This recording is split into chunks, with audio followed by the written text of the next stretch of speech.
नमस्कार, आरसीआई के नवशिखर चैनल पर आपका स्वागत है दोस्तों। मैं हूं अमित शर्मा। हमारे बड़े बुजुर्ग अक्सर हमको इस बात को कहते हैं कि अगर एक बड़ा काम आपसे एक बार में नहीं होता तो आपको थोड़ा थोड़ा करने की कोशिश करनी चाहिए। आप समझ सकते हैं हम बात कर रहे हैं टास्क एनालिसिस की। आज हम इसी मुद्दे पर बात करने जा रहे हैं कि टास्क एनालिसिस किस तरह से अपने ऑब्जेक्ट को अचीव करने के लिए हेल्पफुल हो सकती है। खास करके हमारा फोकस अपने डिसेबल्ड फ्रेंड्स रहेंगे, क्योंकि वो एक लंबी प्रक्रिया को, एक लंबी श्रृंखला को, एक लंबी चेन को वन टाइम में समझ नहीं सकते हैं। इसलिए अगर किसी भी काम को अगर छोटे छोटे पार्ट्स में डिवाइड करके अगर उनसे कराया जाता है तो एक ज़्यादा बेहतर रिजल्ट मिलने की पॉसिबिलिटीज़ होती हैं। यह टास्क एनालिसिस किस तरह से ऐसे हमारे डिसेबल्ड फ्रेंड्स की लाइफ में इम्पॉर्टेंट भूमिका निभा सकता है, इसी मुद्दे पर चर्चा करने के लिए आज हमने विषय चुना है task analysis, understanding prerequisites to a concept. और इस सब्जेक्ट पर अपनी एक्सपर्ट नॉलेज के साथ में आज हमारे साथ गेस्ट हैं डॉक्टर रेनू मालवीय जी। आपका स्वागत है मैम हमारे कार्यक्रम में। तो दोस्तों, आप टास्क एनालिसिस से रिलेटेड पॉइंट पर अगर आप चाहें कि हमारे एक्सपर्ट से कोई सवाल पूछना तो आप हमसे कांटेक्ट कर सकते हैं हमारे टोल फ्री नंबर 1800112008 पर, हमारा फ़ोन नंबर 011-265-11613 और हमारा फैक्स नंबर 011-265-11609 का भी आप उपयोग कर सकते हैं और अपने क्वेश्चंस हम तक पहुंचा सकते हैं। हमारी ईमेल आईडी नोट करें, अगर आप ईमेल के थ्रू अपने क्वेश्चंस हम तक पहुंचाना चाहें। हमारी ईमेल आईडी है rehabstd@ndc.vsnl.net.in और हमारी वेबसाइट www.rehabcouncil.nic.in। आइए चर्चा की शुरुआत करते हैं। मैम, सबसे पहले कि अपने सब्जेक्ट को हम और इलेबोरेट करें, ये टास्क एनालिसिस क्या होता है और एज एन एक्सपर्ट आप क्या मानती हैं टास्क एनालिसिस का रोल क्या होता है किसी भी पर्सन की ज़िंदगी में, खास करके अपने डिसेबल्ड फ्रेंड्स की लाइफ में? कोई भी जब बड़ा टास्क है बहुत, उसमें तो उसको समझने में हमको कोई मुझे कहे कि मून पे पहुंच जाओ, मैं तो नहीं पहुंचने की कोशिश करूँगी। कौन कुतुब मीनार एक जंप में चले जाओ, मैं नहीं जा सकती हूँ। उसको डिवाइड कर दें उतने कंपोनेंट्स में कि जितना मैं कर सकती हूँ। हाँ, आज इतना कर लो, कल इतना कर लो, उतना परसेंट। यहाँ पर आप कहीं ना कहीं कैपेबिलिटी की बात कर रही हैं, एबिलिटी की बात कर रही हैं, जितना काम करने की क्षमता हो एक बार में उतने काम को हम सेपरेट कर लें तो ये एक तरीके से ये भी कहा जा सकता है। और उसमें कितनी, जब मैं कोई कार्य अच्छी तरह से करती हूँ तो उसमें मेरी समझ भी होनी चाहिए। मैं उसको समझना चाहिए, उसको मुझे एक अपने में इंसाइट हो जाना चाहिए, उसमें कॉम्प्रिहेंशन हो जाना चाहिए उसका। तो वो भी सबकी अलग अलग एबिलिटीज होती हैं। तो इसलिए टास्क एनालिसिस सभी को करना होता है। पर अगर हम देखें हमारे जो चिल्ड्रन विद इंटेलेक्चुअल डिसेबिलिटी है, शायद उनको थोड़ी ज़्यादा ज़रूरत पड़ती है। पर अगर हम मल्टीपल थ्योरीज देखें तो उसमें भी देखा जाता है कि कुछ जगहों पे और लोगों को ज़्यादा चाहिए। पर generally speaking, task analysis, dividing it into smaller and smaller components is required very much with children with mental retardation या intellectual disability, जिसको अब हम कहने लगे हैं। मैम, टास्क एनालिसिस की इम्पोर्टेंस तो आपने बता दिया, ये काफ़ी अच्छी तरह से समझ में आता है। ये प्री रिक्विजिट्स वर्ड जो हमने सब्जेक्ट में चुना है, इसकी क्या इम्पोर्टेंस है और ये किस तरह से रोल प्ले करता है? जब हम टास्क एनालाइज करते हैं, हम एक सीक्वेंस बनाते हैं। जनरली अभी तक यही होता आया है कि किसी भी टास्क का एक ही सीक्वेंस होगा और वही सीक्वेंस जो है सब लोग उसी तरीके से सीखते हैं। प्री रिक्विजिट्स हम कह रहे हैं, अगर हम कोई चीज़ सीख रहे हैं उससे उस कॉन्सेप्ट को, अगर हम ए कॉन्सेप्ट सीखना चाह रहे हैं कि ए कैसे लिखा जाता है या हैंड कैसे वॉश करते हैं, तो उसको छोटे छोटे पार्ट में तो डिवाइड कर दिया, पर उसके बावजूद कोई और चीज़ें भी हैं जो हमको पहले से आनी चाहिए। क्या उससे कोई रिलेशन के उस बच्चे के साथ हमें कुछ रैपो फॉर्म करना चाहिए, बच्चे को वो इंटरेस्टिंग लगना चाहिए, क्या जैसे वो सीखना चाहता है वैसे ही हम सिखा रहे, ये सब और भी। और जब हम फंक्शनल लिटरेसी पे आते हैं तो उसमें तो बहुत सारी चीज़ें और भी आ जाती हैं। उसको ए है, अगर हम एक आगे बात करेंगे इसके बारे में कि अगर ए में सीधी लाइन है या टेढ़ी लाइन है, पहले उसको समझ तो आना चाहिए ना कि सीधी लाइन क्या है, टेढ़ी लाइन क्या है। तो ये सब जो प्रीरिक्विजिट्स हैं कोई भी चीज़ सिखाने के लिए, उसकी बात हम इसमें आज हम उसके ऊपर ज़्यादा फोकस करेंगे। कहीं ना कहीं एक सेंस यहाँ पर ये निकलता है कि किसी भी काम करने का एक ट्रेडिशनल वे ऑलरेडी डेवलप्ड है, हम उस काम को करने के लिए उसी तरीके को फॉलो करते हैं और बजाय इस बात को सोचने की कि क्या कोई और मेथड हो सकता है, क्या कोई और तरीका हो सकता है जो कि इससे ज़्यादा कहीं कंफर्टेबल, कहीं ज़्यादा ईजियर, कहीं ज़्यादा इजी टू अंडरस्टैंड हो।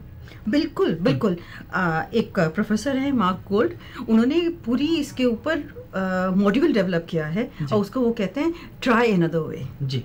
तो बिल्कुल वही है हम इस में जो कोशिश करने की कर रहे हैं कि जब हम as teachers, as trainers, as special educators सोचें तो एक ही लाइन पे ना जाएं, और भी देखें, शायद कोई और तरीका होता होगा जिससे वो बच्चा ज़्यादा अच्छा करेगा। अपने व्यू को और ज़्यादा वाइडर करने की ज़रूरत है। बिल्कुल बिल्कुल बिल्कुल। तो अब आते हैं हम कि थोड़ा सा थ्योरी में अगर स्टार्ट करते हैं जी। तो पहली बात तो ये है कि I am an MR but I am not handicapped. यानी हैंडीकैप नहीं, इसमें जो ये बच्चा कह रहा है कि हैंडीकैप, वैसे अगर हम देखें वर्ड तो उसकी डेफिनेशन एक पर्टिकुलर है, पर यहाँ बच्चा क्या कह रहा है कि ठीक है मैं MR हूँ पर मैं सीख सकता हूँ। ये आप प्लीज सोच के चलिए कि मैं भी सीख सकता हूँ, कितना सीख सकता हूँ वो बात अलग आती है। इसी तरह का बिल्कुल आपसे मैच करता हुआ एक जो स्टेटमेंट हमने RCI प्रीमिसेस में देखा है कि बुद्धि मंद है, बंद नहीं। बिल्कुल बहुत जी जी जी बिल्कुल बिल्कुल। ये RCI का हमारा कि बुद्धि मंद है लेकिन बंद नहीं, हम कर सकते हैं। बिल्कुल हम कर सकते हैं, जरा हमको सिखाइए तो कैसे करना है, हमें तरीके देखिए और हमसे भी पूछिए कि हम क्या कर सकते हैं। तो टास्क एनालिसिस, अगर डेफिनेशंस पे आते हैं, ये भी ज़रूरत पड़ती रहती है। ये पुरानी जो डेफिनेशंस अभी तक हुई हैं तो थोड़ी पुरानी ही। Task analysis is a teaching strategy in which the task is broken down into teachable components and arranged in sequential order. अब ये देखिए डेफिनेशन 1987 में दी थी और अब हैं हम 2011 में, तो जब से अब में थोड़ा तो हमको भी आगे अपना कंस्ट्रक्शन ऑफ नॉलेज आगे बढ़ना है। Task analysis provides a blueprint for instruction, teaching through which a student should proceed to achieve a terminal goal. But it does not specify how each component skill is to be taught.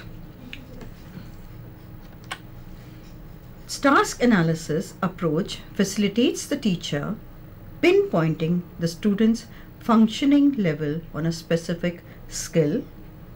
It also provides basis for sequential instructions tailored to each student's pace of learning, precision and care. तो इसमें हम क्या कहने की कोशिश कर रहे हैं कि एक तो सीक्वेंस चाहिए, agreed, but only one right sequence is not correct. There might be other sequence which again depends on, we'll come to that, about अलग अगर हम प्री रिक्विजिट्स में देखें कि थोड़ा सा वेरिएशन, बिल्कुल पूरा वेरिएशन तो नहीं हो सकता बट टू एन एक्सटेंट हो सकता है। वो कोई एक लूप लेके और फिर आगे बच्चा जाना चाहता है, सीधी लाइन में नहीं जाना चाहता है, कोई वजह है कि वो सीधी लाइन से में उसके इश्यूज हो रहे हैं किसी भी टास्क को जब हम एनालाइज करते हैं। फिर उसके बाद दूसरा पॉइंट जो आता है tailored to each child's need. किसी बच्चे की अगर हम हाथ आगे हैंड वॉशिंग का करेंगे, कोई बच्चा पहले राइट हैंड को लेफ्ट हैंड के ऊपर करना चाहता है, कोई लेफ्ट के ऊपर राइट करना चाहता है। Let the child decide. उसमें उसकी डायरेक्शनैलिटी के इश्यूज हैं, उसका कौन से हाथ जो है वो ज़्यादा मेजर फंक्शनिंग है। So how does it matter? So wherever these prerequisites can be changed, and why does the child want to do this? As a special educator, ये बात मुझे समझ में आनी चाहिए। जब हम प्रिसिशन और केयर की बात करते हैं, बहुत सी बार एनालिसिस हमारा IEPs वगैरह बहुत बढ़िया डेवलप होते हैं। बच्चे के साथ जब हम वो उसको टास्क एनालिसिस करना शुरू करते हैं तो क्या होता है, हमें थोड़ी देर के बाद कहीं एज अ स्पेशल एजुकेटर हमारा जो है उससे उधर से पूरा जो अटेंशन है वो थोड़ा सा डगमगा जाता है। जब वो डगमगाता है तो उसमें ऑटोमेटिकली आप जो स्कैफोल्डिंग या प्रॉम्प्टिंग बच्चे को दे रहे हैं उसमें कहीं 19-20 हो जाती है। अब वो नॉन वर्बल क्लूज जो बच्चा पिकअप कर लेता है उसकी लर्निंग पे उसका इम्पैक्ट हो जाता है। So the precision not only from the part of the child but me as the special educator is also very important. अच्छा, एक जल्दी से चलते हैं कि प्रोसीजर्स फॉर टास्क एनालिसिस वो तो आप लोगों को आते ही हैं, आप लोग अब तक IEPs बना ही चुके होंगे, हाँ, और आपने टास्क एनालिसिस डिटेल में किया भी होगा।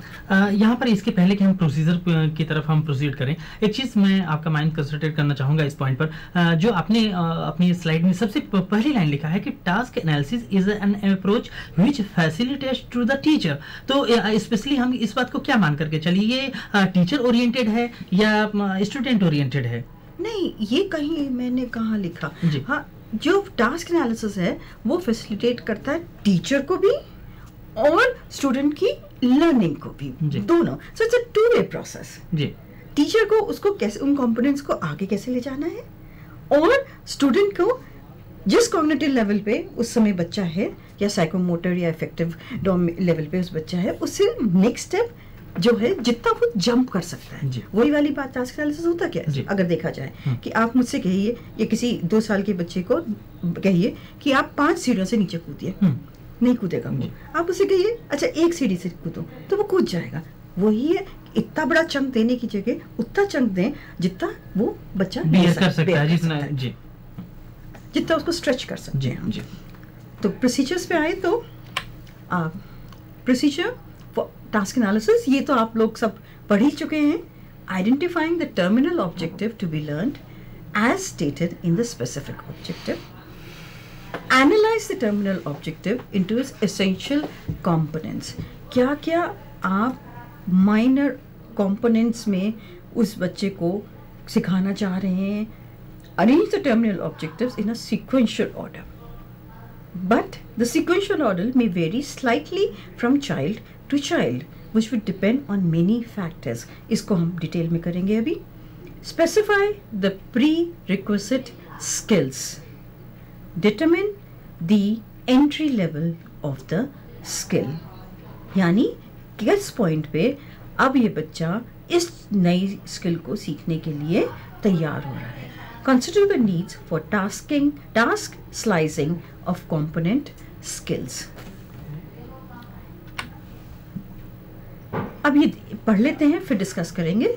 Methods for analysis of the task needs an in-depth. In order to be able to understand the method for analysis of a task, it is required that there should be an in-depth understanding of difference. Each child, just because a child is intellectually challenged, it does not mean that the child does not have certain learning style. The child will have certain learning styles. I, the special educator, need to understand the learning style of my learner. The cognitive domain, which level is that child for that particular task.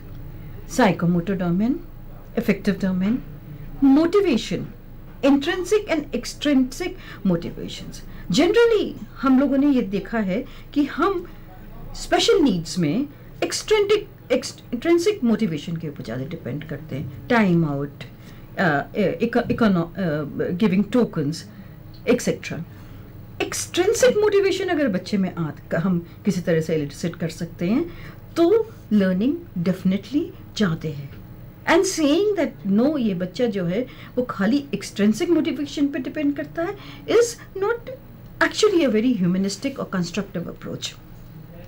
तो हम motivational strategies किस बच्चे के साथ क्या work करती हैं उसके पे डिपेंड करेगा। Prerequisitions required to a concept. The transfer of learning. Now, when you're talking about transfer of learning, मैंने एक बहुत अच्छा सा टेडी बनाया और उसको उसमें उसकी नेक पे बो लगाई। पर किस लिए किया था ये मैंने इसलिए किया था कि बच्चे को पता चले कि नेक पे बो लगाई जाती है हमारे अपने, पर वो बच्चा नहीं सीखा तो मैंने ट्रांसफर ऑफ लर्निंग नहीं की। Evolving a ownership to the learning. तो इसमें हम क्या देख रहे हैं कि लर्निंग स्टाइल्स, यानी कुछ बच्चे जो होते हैं वो होलिस्टिक लर्नर होते हैं, बहुत सारी चीज़ें उनको एक साथ दीजिए तब उनको समझ में आता है। कुछ उनको एक एक कॉम्पोनेंट अलग चाहिए होता है। ये children with special needs, children with intellectual disability, any child in a regular classroom, all learners, everyone who can learn, animals, human beings, everyone are different in the way they learn. कुछ होते हैं उनको movement चाहिए, kinaesthetic learners, VAKT, visual, auditory, kinesthetic and tactile. So all are different. So therefore we use this multisensory approach use करते हैं हम लोग VAKT. पर अपने एनालिसिस में हम क्या करते हैं, जब सीक्वेंस डिवाइड कर रहे हैं VAKT खाली एज सब्स्टिट्यूट्स ऐड कर देते हैं बाद में। ये नहीं देखते कि जब हम ये एनालिसिस कर रहे हैं क्या हमको विजुअल कंपोनेंट को उसमें लाने की जरूरत है या ऑडिटरी इश्यूज को लेना है। उनको खाली as tools, as methods to एक तरीके से decorate the main task analysis हम ये कर जाते हैं। तो इसका ध्यान रखना है कॉग्निटिव में भी। अब बच्चा किस लेवल पे है, हमने कहा कि उसको A से B सीखना है, B से C सीखना है, ठीक है, बहुत अच्छी बात है, या जो भी डिवीजन आपने किया, पर या आप उसको ड्रेसिंग सिखा रहे हैं या टॉयलेट ट्रेनिंग, जहाँ पर भी, पर उसमें बच्चा किस लेवल पे है, रिमेम्बरिंग, क्या वो रिकॉल करता है या रिकग्नाइज करता है, तो अंडरस्टैंडिंग की उसमें कितना है। अब एनालिसिस सिंथेसिस बहुत हाई लेवल पे तो हमारे इंटेलेक्चुअली चैलेंज बच्चे शायद नहीं पहुंच पाएंगे, पर even at the level of remembering, understanding में भी तो फर्दर डिविजन्स हैं। क्या हम उन प्रीरिक्विजिट्स को देख रहे हैं या फिर कहते हैं कि हमको बच्चा ये नेक्स्ट टास्क नहीं कर पा रहा है, पर हमने ही तो नहीं देखा कि वो रिकॉल स्टेज पे है या रिकग्निशन स्टेज पे है। साइकोमोटर, इसी प्रकार से साइकोमोटर में भी फर्दर डिविजन्स होते हैं, ये तो सब आपको आते ही हैं। इफेक्टिव में भी फर्दर डिविजन्स होते हैं। इंट्रिंसिक मोटिवेशन के बारे में अभी हमने बात ही की है। मैं ट्रांसफर ऑफ लर्निंग की बात, जब हम कोई टास्क एनालिसिस कर रहे हैं, कोई कॉन्सेप्ट या कोई चीज़ सिखा रहे हैं, उसका मेजर फंक्शन खाली उसको अवे फ्रॉम डेली लाइफ सिखाना है या खाली जब हम डेली लाइफ स्किल्स सिखा रहे हैं उसी में उससे रिलेटेड है, या वही चीज़ वो कहीं और ट्रांसफ़र कर पाए। इसको एम रखते हुए हमारा टर्मिनल एम क्या ये है। अगर वो होता है तो क्या हम उसको अपने कहीं रोप इन वीव इन कर रहे हैं अपने सीक्वेंस में। एग्जाम्पल जैसे मैंने अभी टेडी का दिया, जनरली क्या होता है, एक बो सिखाया, बच्चों को सिखाया कि टेडी बनाना है, एक गोल सर्कल है, फिर 2 बड़ा गोल सर्कल है, उसका देखो बच्चों नेक कहाँ पर है, वो सारे डिविजन्स आपने कर दिए, फिर उसकी बोल लगा दी बच्चे ने वहाँ पर। ठीक है, बहुत अच्छी बात है। आपने क्यों सिखाया था उसको बोल लगाने के लिए वहाँ, क्योंकि नेक पे बोल लगती है। एक ऑब्जेक्टिव था, उसको पता होना चाहिए टाई कहाँ लगाते हैं, बो कहाँ लगाते हैं। पर किसी ने उसको, क्या हमने अपने डिविजन्स में कहीं उसको डिवाइड किया कि ये जो टेडी का नेक है और ये जो उसका अपना बच्चे का नेक है वो किसी तरीके से रिलेटेड है। यानी टेडी को तो बो लगानी आ गई, पर वो बो जो है वो खुद अपने आप में लगाने। तो खास करके ये जो कि हमारे कुछ ऐसे केसेस होते हैं एमआर के, जिसमें बच्चे अपना ट्रांसफर ऑफ लर्निंग नहीं कर पाते हैं। अगर उनके लिए उनको एक चीज सिखाई जाती है तो उनके लिए सिर्फ वही काम उसी ऑब्जेक्ट के साथ में होता है, लेकिन उसी नॉलेज को वो दूसरे ऑब्जेक्ट के साथ में ट्रांसफर नहीं कर पाते हैं। तो इसलिए इन बच्चों को कहीं ना कहीं इस बात को ट्रांसफर करने की या उसको ट्रेन करने की जरूरत है कि सेम टाइप की इस तरह की नॉलेज को यहाँ पर भी अप्लाई किया जा सकता है। बिल्कुल बिल्कुल। और फिर आए उसके बाद कि वो जो नॉलेज आप वो गेन कर रहा है, वो नॉलेज खाली क्योंकि स्कूल जाना है और उसको सीखना है इसलिए, या उसकी अपनी उसे लगता है कि मैं सीखना चाह रहा हूँ, मुझे कुछ मज़ा आ रहा है, कुछ मुझे फ़ायदा हो रहा है। अब जो भी उसका फ़ायदा हो सकता है, आप उसको टोकन इकोनॉमी करें या इंटरेस्ट करें या जैसे भी उसको करें। तो फिर आए नेक्स्ट वाला हमारा, इसमें जरा फर्दर डिविजन्स करते हैं। Methods of analysis of a task, learning style to teach in the child's modality and balance with the content's modality. कुछ होलिस्टिक लर्नर्स जैसे होते हैं, उन्हें क्या इशू होता है, प्रॉब्लम विद अंडर जनरलाइजेशन। तो होलिस्टिक बहुत वो सीखते हैं पर वो अंडर जनरलाइज करते हैं। उनको क्या नीड है, they need to see more divergent examples to promote generalisation. So I need to understand that my learner is holistic और not. Serialistic learners tend to have a problem with the overgeneralization. They need to see more matched examples non-example pairs to facilitate their ability to discriminate among examples and non-examples. Similarly, we have the kinesthetic learners, the visual learners, the auditory learners, and also the tactile learners. Now let's go into the different domains: cognitive, psychomotor, and the affective.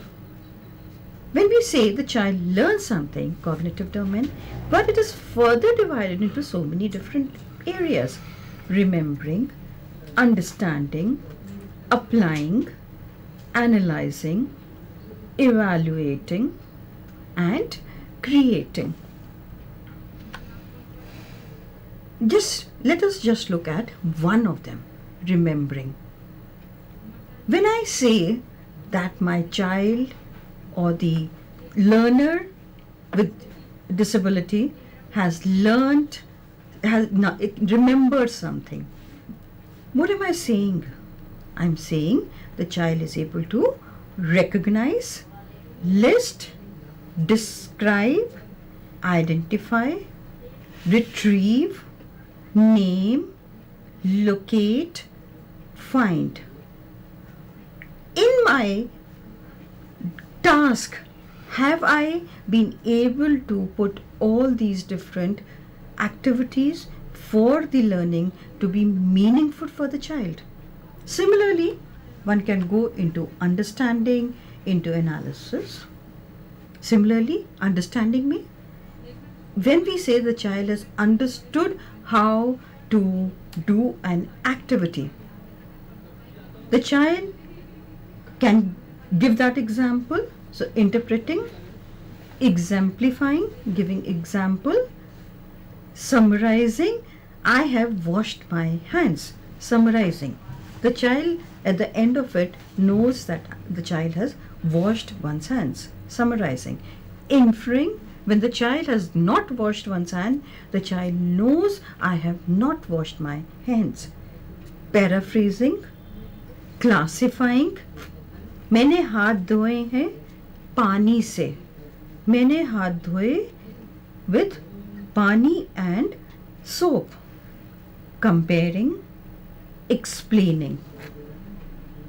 इसी प्रकार से और भी psychomotor, affective, इंसेंट्रिक वगैरह में further इन्हीं को हम फर्दर क्लासिफाई कर सकते हैं. Let's come to washing hands for a child with mild MR or intellectual disability. What will be the task analysis? On this right hand side, and that will be the left hand side. Left side में देखिए पहले हम वो पढ़ते हैं. Go to the sink, wet hands, apply soap, rub hands, rinse hands, dry hands with a towel, hang towel on the hanger. And of course, as a teacher, you will develop a checklist to identify which are the tasks that the child is able to do effectively. Ma'am यहाँ पर एक बात होती है. Normally जब एक हमारा normal बच्चा है तो हम उसको सिर्फ वो हमारे खुद के बिहेवियर को हम जिस तरह से हाथ धुलते हैं देखते हुए वो काफ़ी कुछ बातें सीख जाता है. और अगर अपने बच्चे को ये बताना भी है कि उसको हाथ धुलना है तो हम सीधा एक नॉर्मल स्ट्रेट लाइन ये बोल देते हैं कि जाओ हाथ धुल के आओ. हमने कभी वहाँ पर टास्क एनालिसिस करने की ज़रूरत नहीं समझी. लेकिन एमआर के बच्चे के लिए चूंकि यही काम अपने आप में एक डिफ़िकल्ट होता है, हमने उसको वहाँ पर सेंटेंसेस में ब्रेक करके एक स्टेप वाइज उसको ये बताया. अब यहाँ पर ये ज़रूरत इस बात को थोड़ा सा समझने की है कि वन स्टेप पर हमने बताया, बच्चे ने काम किया, फिर नेक्स्ट स्टेप बताया, फिर उसने काम किया, परफॉर्म किया. ये किस तरह से परफॉर्म करना एक स्पेशल एजुकेटर के लिए ज़्यादा बेहतर हो सकता है, जिससे कि बच्चे को ज़्यादा बेहतर ढंग से इस बात की नॉलेज दी जा सके. इस पर थोड़ा सा आप बताएं. इसमें जब हम पहली बात तो ये डिवाइड करना, प्री रिक्वेस्ट देने कि बच्चा क्या चीज़ उसमें से कर पा रहा है, पहले से ये अंडरस्टैंडिंग. हाथ धोने के लिए क्या क्या बच्चे को पता होना चाहिए. उसे ये पता होना चाहिए कि सोप क्या चीज़ है, उसे ये पता होना चाहिए टॉवल किस लिए यूज़ होता है, उसे ये पता होना चाहिए कि पानी का क्या फंक्शन है, इत्यादि इत्यादि। तो ये सारे प्री रिक्विजिट्स हैं।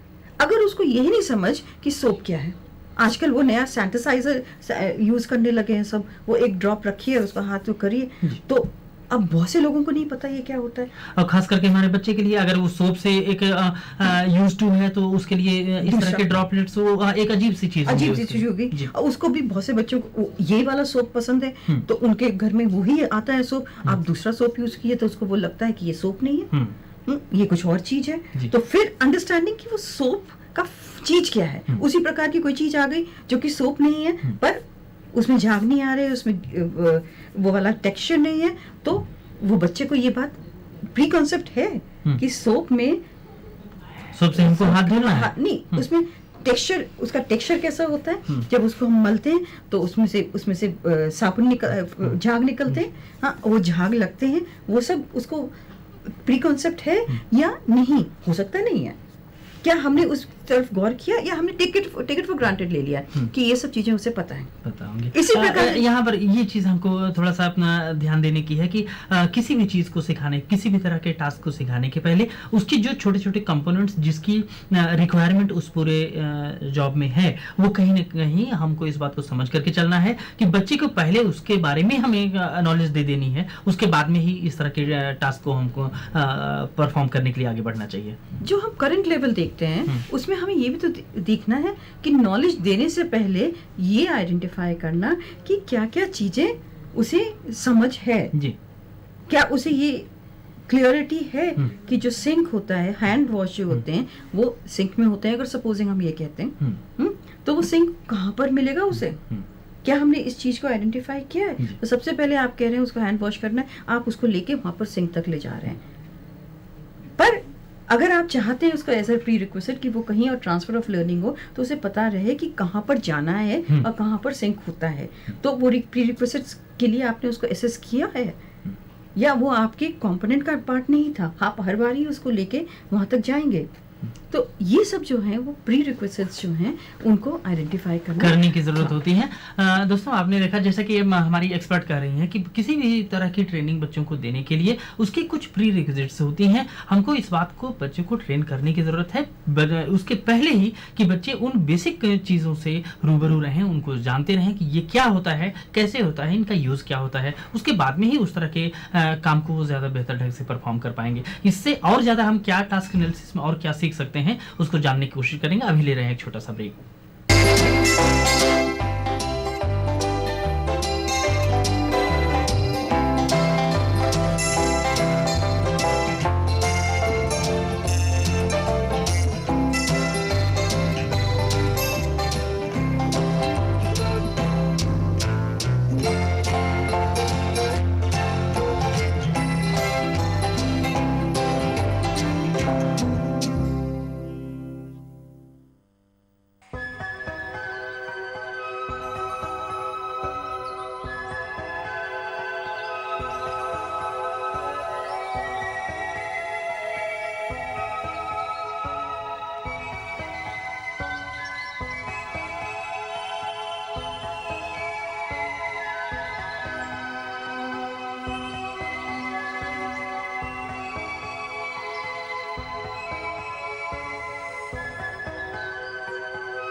what we believe in.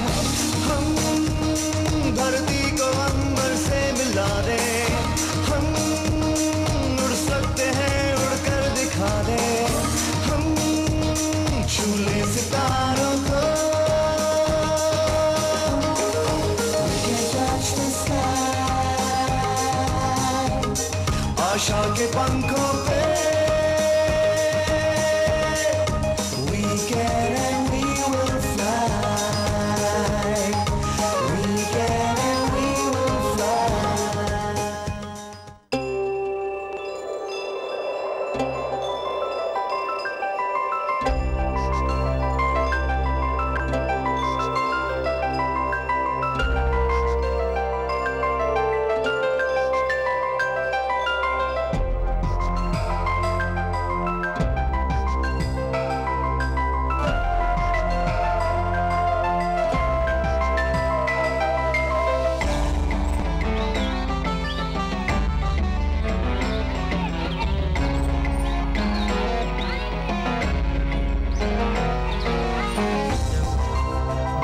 ठीक है.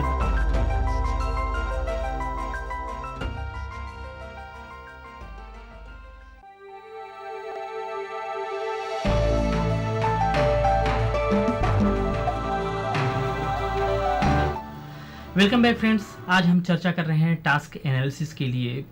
टास्क एनालिसिस किस तरह से हमारे एमआर के बच्चों के लिए ज़्यादा हेल्पफुल हो सकता है, या किसी भी के लिए भी टास्क एनालिसिस की क्या इंपॉर्टेंस हो सकती है, इस बात को समझने की कोशिश कर रहे हैं. आप चाहें तो हमारे एक्सपर्ट से आप इस मुद्दे पर कोई भी सवाल आप पूछ सकते हैं. आप हमसे कांटेक्ट कर सकते हैं हमारे टोल फ्री नंबर 1800112008 पर. साथ ही हमारा फ़ोन नंबर 01126511613 और हमारे फैक्स नंबर 01126511609 का भी उपयोग आप कर सकते हैं. हमारी ईमेल आईडी rehabstd@ndc.bsnl.net.in का भी उपयोग आप कर सकते हैं.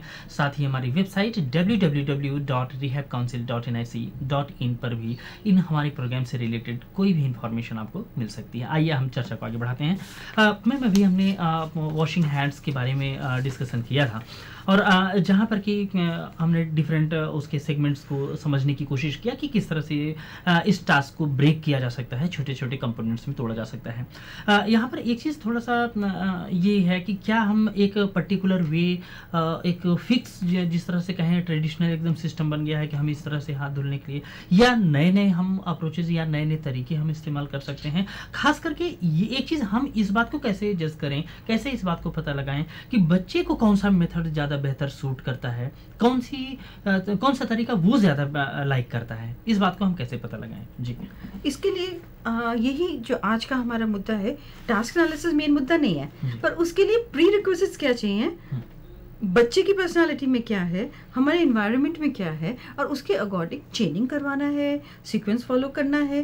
पर थोड़ा सा हट के जो हम चाहते हैं कहना कि वो सीक्वेंस जो है वो एक ही सीक्वेंस नहीं होएगा, वो वेरी करेगा from person to person and from situation to situation, from child to child. For example, अगर हम वापस उसी स्लाइड पे जाते हैं जिसमें हम वॉशिंग हैंड्स कर रहे थे for children with mild mental retardation, तो उसमें हमने कहा पहले कि अप्लाई सोप, ठीक है. पर अगर हम वो बच्चे को सिखाया गया है कि वो कहता है कि पानी वेस्ट नहीं होना, कहीं उसे पता है, तो आप अगर उसको सीधा कहेंगे अप्लाई सोप रब हैंड्स और पानी को बंद करने के लिए नहीं कहेंगे, वो बच्चा आगे आइदर तो वो रिएक्ट करेगा या उसका एक तरीके से वो करेगा ही नहीं, या कुछ और एक्टिविटी करेगा. तो उसमें क्या है कि आपको you have to try out the way which the child understands and is a part of the child's environment. अब आप अप्लाई सोप कर रहे हैं, कौन सा सोप कर रहे हैं, किस प्रकार का सोप कर रहे हैं, रबिंग हैंड्स कर रहे हैं, रबिंग हैंड्स में right hand over left hand है या left hand over right hand है. हमें सिखाया था कि right hand over left hand होना चाहिए पहले, फिर उसके बाद left hand over right hand. बच्चा उल्टा कर रहा है, हमारे सीक्वेंस में तो वो गलत हो गया. नहीं बेटा, पहले राइट करते हैं फिर लेफ्ट करते हैं, तो आप पहले उसको कर रहे हैं. उसमें in this the child likes to work with a particular hand more than the other. It's a matter of directionality of the यहाँ child. पर हमको अपने जो प्रोग्राम हमने बना रखा है उसको चेंज करने की ज़रूरत है, बच्चे के लाइक्स और डिसलाइक्स को ध्यान में रखते हुए। Absolutely. बच्चे की नीड्स के अकॉर्डिंग, बच्चे की जो उसका फिजिकल ओरिएंटेशन है उसके अकॉर्डिंग हमें थोड़ा सा अपने मॉडिफाई प्रोग्राम करना को शिफ्ट जी। थोड़ा सा मॉडिफाई करके, और इसको कहावत ही वो है कि ट्राई अनदर वे। एक ही चीज पे हम अगर सेट हो जाते हैं, हम कहीं बच्चे को, जब we are not able to take the child along with the task, उसमें वो कर रहा है पर उसका एक तरीके से कहिए मन नहीं है उसमें, वो समझ नहीं पा रहा कि ऐसी क्या इसमें मुझे क्यों करना है। जब तक हम उसको टेक अलोंग नहीं कर पा रहे, जब तक वो उसकी जो हम जब फाइनल उसका एनालिसिस करेंगे तो ऑटोमेटिकली उसमें हम तो कह देंगे कि इसको इतना सीख इसने नहीं आया है। But the point is somewhere we have not looked at the different dimensions of what makes a child. Next slide में हम देखते हैं, ये फॉर एग्जांपल ये वॉशिंग हैंड्स वो हमने माइल्ड एमआर के साथ किया था for child with severe mental retardation. अब ऑब्वियसली ये ज़्यादा इन डेप्थ होएगा, पर again, if you look at it, positioning in front of the wash basin or wash point, grasp the tap knob towards left side. अब left side ही करना पड़ेगा, right side तो क्योंकि खुलते लेफ्ट साइड पे हैं तो उसको तो मॉडिफाई नहीं कर सकते। Turn the knob towards left side, wet the hands under running water, close tap eco friendly, take the soap. Then again अब आप इस पॉइंट पे आते हैं, rub the soap between hands, place the soap back in the soap dish, rub palms of both hands together, and back of right and left directionality issue. Again what I have already been saying, and place hands under water. फिर उसके बाद further divisions उसके, तो वही अगर आपको कितनी depth में कर रहे हैं will depend on the amount that the child is able to learn at one point. आप यहाँ देखिए, अब for example rinsing of soap from back and front of hand directionality issue again, कि आप back to front करना चाहते हैं, front to back करना चाहता है बच्चा। running off, turn off running water, using which hand, दोनों हाथ में साबुन है ना, तो again we can't say नहीं right hand से करना चाहिए, left hand से करना चाहिए। in this again it depends upon the child. shake off water from hand, get towel, dry hands, place towel back on the hook. now एक हमने ये सीक्वेंस बनाया, क्या यही सीक्वेंस होगा, या ऐसा भी हो सकता है कि we walk over to the thing, the towel is not moving but the child is moving to the towel. So again it is depending on the situation what is more comfortable and again in certain situations the child will have to get the towel, in other situations the child has to go to the towel. Is that part of our learning process? Is this transfer from one situation to another, being able to modify according to the situation, being done? Is it a part of the prerequisites for when we're developing the entire sequence of chain of task analysis?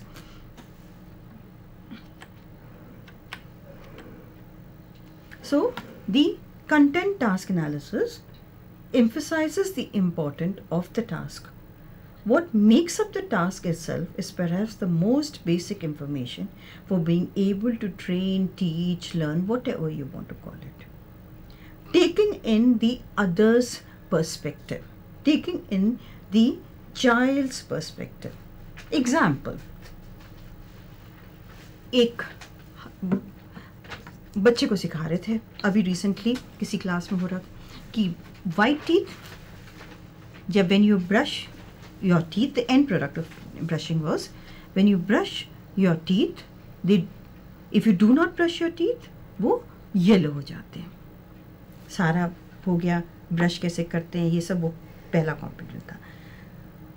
बच्चे को जब वो दिखाया कि white teeth हैं, brush नहीं होंगे तो येलो हो जाएंगे, जब आप ब्रश करेंगे तो क्या होगा, वो वाइट हो जाएंगे। आंसर यही एक्सपेक्ट किया था। इतनी बार पढ़ाने के सब करने के बाद उसमें रीइंफोर्समेंट हुआ, उसमें एक्टिविटी हुई, उसमें बच्चों से करवाया, ब्रश सब कुछ हो गया होल वीक का। एंड ऑफ द डे जब टीचर ने फिर से पूछा कि येलो टीथ हैं, अब ये इनको ब्रश करेंगे तो क्या होंगे, आंसर आया ब्लू टीथ। हमने blue teeth, teacher didn't know what to do. Blue teeth कहाँ से, उसने तो कभी बोला ही नहीं था blue teeth. The point was the child is also learning from beyond the classroom. आजकल कॉलगेट का एक एडवर्टाइजमेंट आ रहा है, उसमें जब वो टीथ साफ हो जाते हैं तो वो ब्लू कलर के दिखाया है उन्होंने। तो कलर विजुअल बच्चे का visual was more stronger than the auditory for the child, उसको वो ब्लू याद रहा। तो जब वो क्लास में ब्लू कह रहा है, क्या हमने अपने प्री रिक्विजिट्स में ये चीज़ that children are also learning from elsewhere, क्या उस बात को हमने ध्यान में रखा था? जस्ट सेइंग कि नो ब्लू नहीं होता बेटा, वाइट होता है। देखो वाइट है, पर उसने देखा है ना ब्लू, तो वो प्री रिक्विजिट्स आपके टास्क में कहीं पर इनकॉर्प नहीं हुए थे। So that becomes extremely important to understand why जो बच्चा कह रहा है वो हर समय इसलिए नहीं कह रहा खाली कि वो मिस्चीवियस है, नॉटी है, या उसको आया नहीं है। हो सकता है हमने कहीं पर कोई कंपोनेंट जो है वो हमने कंसिडर नहीं किया है। किसी अदर तरीके से कहीं ना कहीं बच्चे ने इस बात की इंफॉर्मेशन पाई है, या उसकी कुछ इमेजिनेशन ऐसी हो सकती है जहाँ पर कि वो ऑब्जेक्ट को एक डिफरेंट वे से देखने की कोशिश करता है, और हमको ये एक्सेप्ट करके चलना चाहिए। देखने की कोशिश नहीं करता, देख रहा है जी हाँ, और उसमें कोई उसकी वो भी तो एक नॉलेज है। तो एनवायरनमेंट से जो नॉलेज पा रहा है वो डेली लाइफ की नॉलेज है। हाँ, और तो हम उसको हम ही नहीं उसको समझ पा रहे, हम उसको एक्सेप्ट नहीं कर पा रहे हैं। तो उसमें क्या होगा, कहीं पर ओनरशिप ऑफ लर्निंग जो है बच्चे की हट गई। वो फिर नेक्स्ट टाइम उतना कंसंट्रेशन, अटेंशन, मोटिवेशन के साथ उस चीज़ को नहीं सीखने की कोशिश कर पाएगा। बहुत सी बार कहते हैं, एक बड़ा एग्जाम्पल आपको दें, जब आप बच्चों के साथ बैठिए, कोई बच्चा चाहे वो इंटेलेक्चुअली डिसेबल्ड है या कोई भी, शुरू में एकदम से टीचर जब आती है तो स्पेशल एजुकेटर वो बहुत खुश से होते हैं, अगर उनको ट्यून्ड अलग तरीके से नहीं है। टीचर को देखेंगे, थोड़ी देर के बाद वो आई कांटेक्ट जो है अगर वो कम हो जाता है, तो हम यही मैं कहना चाहूँगी कि अगर आप देख रहे हैं कि वो आई कांटेक्ट बच्चे का कम हो रहा है, तो इमीडिएटली ये ना सोचें कि बच्चे एमआर है तो उस आई कांटेक्ट नहीं कर रहा, कहीं हमारे ही उस तक पहुँचने की जो एबिलिटी है वो कम है, इसलिए वो आई कांटेक्ट कम कर रहा है। तो ये सब हम प्री रिक्विजिट्स में डालना चाह रहे हैं।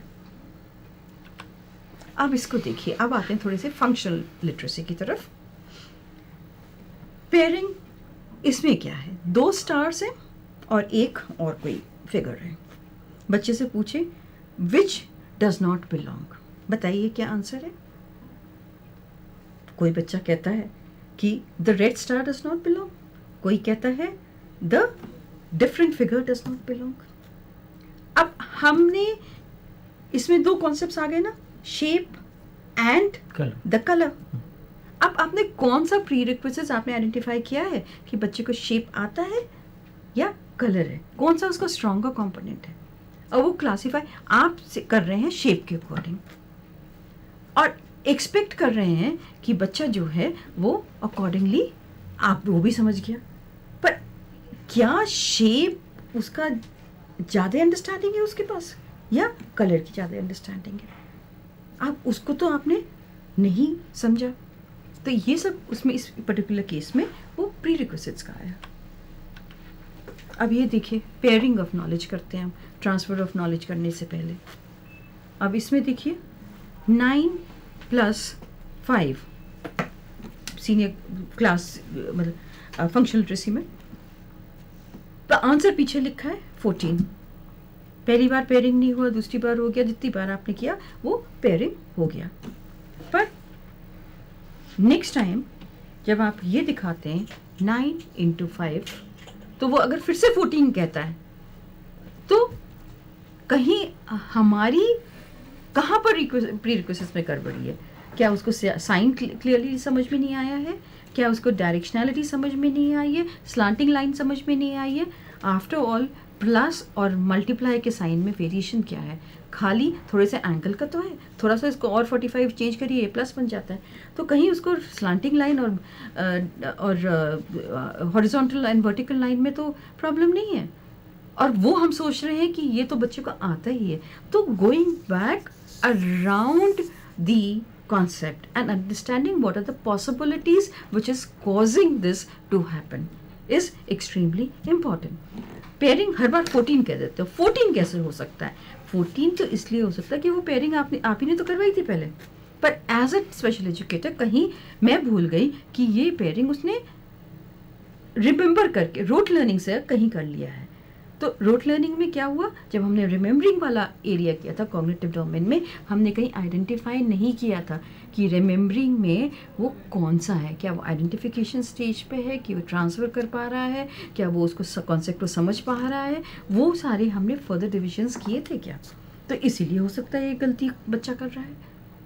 तो गलती बच्चे की है या हमारी कहीं पर टीचिंग में कोई कमी आ रही है. अब जैसे एग्जाम्पल, अगर हम अल्फ़ाबेट रिकग्निशन करते हैं तो सबसे पहले to be able to recognise alphabets क्या क्या आना चाहिए बच्चों को? विजुअल स्कैनिंग होनी चाहिए, स्कैन कर सके कि एक से दूसरी तरफ जा रहा है.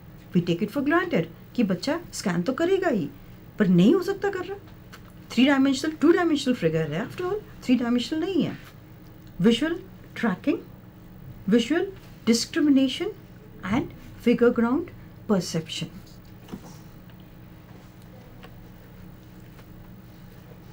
Discrimination between vertical and horizontal, left and right, laterality.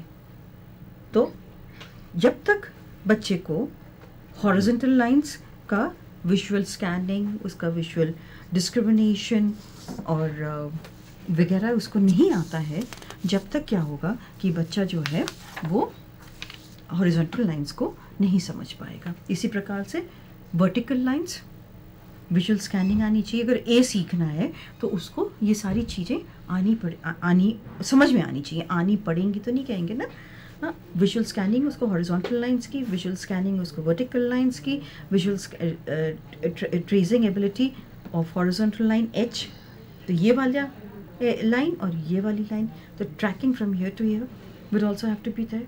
Visual discrimination चाहिए होगा और फिगर ग्राउंड परसेप्शन की अंडरस्टैंडिंग, डिस्क्रिमिनेशन एंड परसेप्शन उसको आना पड़ेगा. तो स्लांटिंग लाइंस में भी सिमिलरली स्लांटिंग लाइंस जो हैं वो राइट से लेफ्ट जा रही हैं और लेफ्ट से राइट जा रही हैं. उसके ऊपर सारा वेरिएशन एम और डब्ल्यू का आ गया. अगर आप देखिए एम को लिखिए जरा और जरा डब्ल्यू लिखिए, तो slanting lines up and down. तो pre concept of up and down की क्लियरिटी है. लास्ट ईयर पढ़ा था, तो इस साल मैंने टास्क एनालिसिस में वो नहीं डाला, पर मैंने कहीं उसको करंट लेवल पे क्या उसका एनालिसिस किया है कि बच्चे को वो आता है या नहीं आता. खाली वो इसलिए गलतियां कर रहा है शायद, या right and left directionality in slanting line में उसको क्लियरिटी नहीं आ रही है कहीं पर.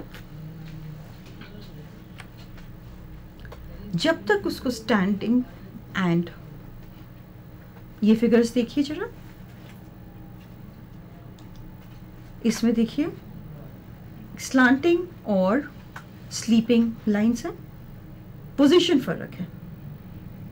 अब एल में यही तो प्रॉब्लम आती है ना जब एल बनाते हैं. स्लांटिंग लाइन भी है, स्लीपिंग लाइन भी है. Concept of a slanting and sleeping line बच्चे में दोनों का है, पर स्मॉल और लार्ज का भी तो कॉन्सेप्ट वहाँ पर क्लियरिटी होनी चाहिए. Again we are going with the assumption कि हमने स्मॉल एंड लार्ज लॉन्ग बच्चे को पहले सिखाया था, तब उसको आता था, पर उसको ट्रांसफर कर पा रहा है क्या वो जब अल्फाबेट्स के बारे में बात कर रहे हैं. तो that has to be also somewhere identified clearly. तो हियर कम्स इन, देखिए अब एल में अगर वो गलती कर रहा है, खाली डायरेक्शनलिटी की नहीं है, वो पोजीशनिंग की भी, लेफ्ट राइट की खाली इशू नहीं है, अप एंड डाउन का भी इशू है इसमें, स्मॉल एंड लार्ज लॉन्ग का भी इसमें इशू है. अब वही बात जो हम कर रहे थे एम की, एम पे अब इसमें देखिए प्री कॉन्सेप्ट्स क्या आते हैं हमारे. Standing line, sleeping line, slanting line right to left and slanting line left to right.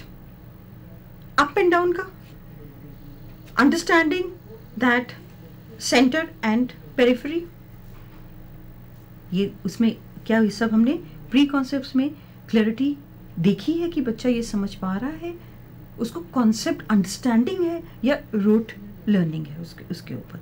जब तक वो नहीं कर पाएगा ये वो नहीं कर रहा। अब ये तो हमने खाली स्लीपिंग और स्लांटिंग लाइंस के बारे में बात की थी। अब आते हैं इसी प्रकार से, आइए अगर हम आते हैं तो अल्फ़ाबेट्स में वैसे तो लगता है स्लीपिंग लाइन, स्लांटिंग लाइन और कौन सी horizontal line, sleeping, slanting, vertical, ठीक है। पर उसके साथ और जो सारे प्री कॉन्सेप्ट्स हैं, visual discrimination, transfer, moving from the eye movement, all these things have those been taken into consideration. We are not even talking abhi of capital letters and the small letters, वो बात की बात में आएगी।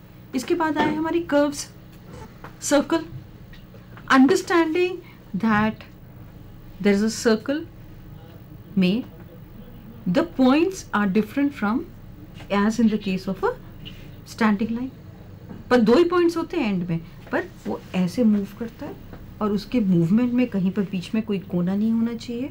Understanding this point, is the child clear about that? So next set of alphabets जब हम सिखाते हैं तो उसमें सेमी सर्कल्स आते हैं। अब वो इधर वाला ओपनिंग है या इधर वाला ओपनिंग है या ऊपर ओपनिंग है या नीचे ओपनिंग है। फॉर एग्जाम्पल आपका C, दूसरा semi circle, we talk about. Similarly, the up and down. So understanding these semicircles, it becomes important. Does a child, again when we are doing this, इसमें भी वही सारे कॉन्सेप्ट्स आ रहे हैं जो कि पहले आ रहे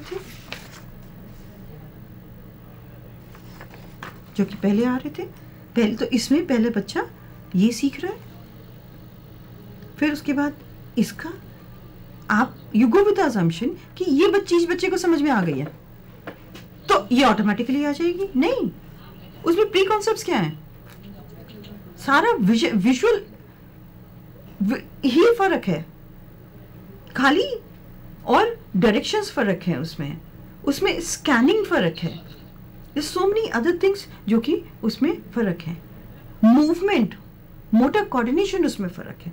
और आप बताइए और क्या क्या चीजें आपको लगता है फर्क है? आप लोग एक साथ क्लास में बैठे हुए हैं इस समय, एक दूसरे के साथ डिस्कस करके सोचिए कि इसी में खाली इस सी और इस इन्वर्टेड सी में क्या क्या अंतर है। इसी प्रकार से जब हम आते हैं सी अप एंड डाउन में, जब अप एंड डाउन में आ रहे हैं तो जब ऊपर से ओपन है, इसको हम किसके साथ रिलेट करेंगे और इसको किसके साथ रिलेट करेंगे? अब इसके लर्निंग में और इसके लर्निंग में क्या क्या चीजों का ध्यान रखना चाहिए, आप जल्दी से फिर से डिस्कस करिए अपने एक दूसरे के साथ, आइडेंटिफाई करिए, लिस्ट बनाइए। वेरी गुड, इतनी डिफरेंट वेरिएशन चीजें आ रही है ना। जब ये सिखाते थे क्या इन सब चीजों का ध्यान रखा था? अब आप बाद में सोचेंगे इसके बारे में तो और बहुत सारी चीजें आपके दिमाग में आएगी कि ये बच्चे इसमें फिर गलती क्यों करते हैं। नेक्स्ट आते हैं हम इसमें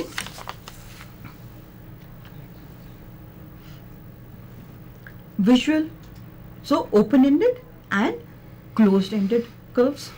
अब ओ के लिए वो जो है वो क्लोज एंडेड हो जाता है, पी में भी क्लोज हो जाता है, पर उसका पी में जो क्लोज होता है वो बहुत डिफरेंट होता है।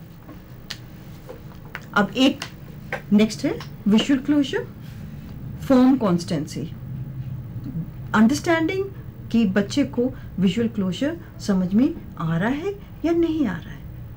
Right side open ended curve है या left hand side open ended curve है, up side open ended curve, lower side open ended curve. And of course अभी तो हम lower and upper case alphabets की बात तो बहुत आगे करेंगे। ऐसा लग रहा है मुझे, ऐसे जब मैं बातें भी आपको बता रही हूँ कि खाली अल्फाबेट सिखाने से पहले ही इतना सारा करें? अभी तो हम ए तक पहुंचे भी नहीं, अभी तो शुरुआत भी नहीं हुई अभी है। तो शुरुआत भी नहीं हुई। जी तो ये जो मैं तो सोचती थी कि एक हफ्ते में सिखा दूंगी अल्फाबेट्स, जी। अब तो मुझे लग रहा है, क्यों आप लोग एग्री कर रहे हैं इस बात से? ये तो लगता है कि 3 महीने तो इसी में लग जाएंगे, खाली ये स्टैंडिंग लाइन, स्लीपिंग लाइन, अब सर्कल्स और ये सब। क्या ये चीज के ऊपर हमने फोकस किया है? टास्क एनालिसिस कर दिया हमने जल्दी जल्दी वो कर दिया, पर एक एक कंपोनेंट ठीक से सीख पाया है? मैं आपके एक सेकंड के लिए रुकते हैं। जब आप स्कूल में पढ़ते थे, क्या आपकी एडिशन सब्ट्रैक्शन कैसे सीखा था? पहले एडिशन सीखा था, फिर सब्ट्रैक्शन सीखा था, उसके बाद क्या सीखा था? यस, मल्टीप्लिकेशन सीखा था, फिर डिवीजन सीखा था।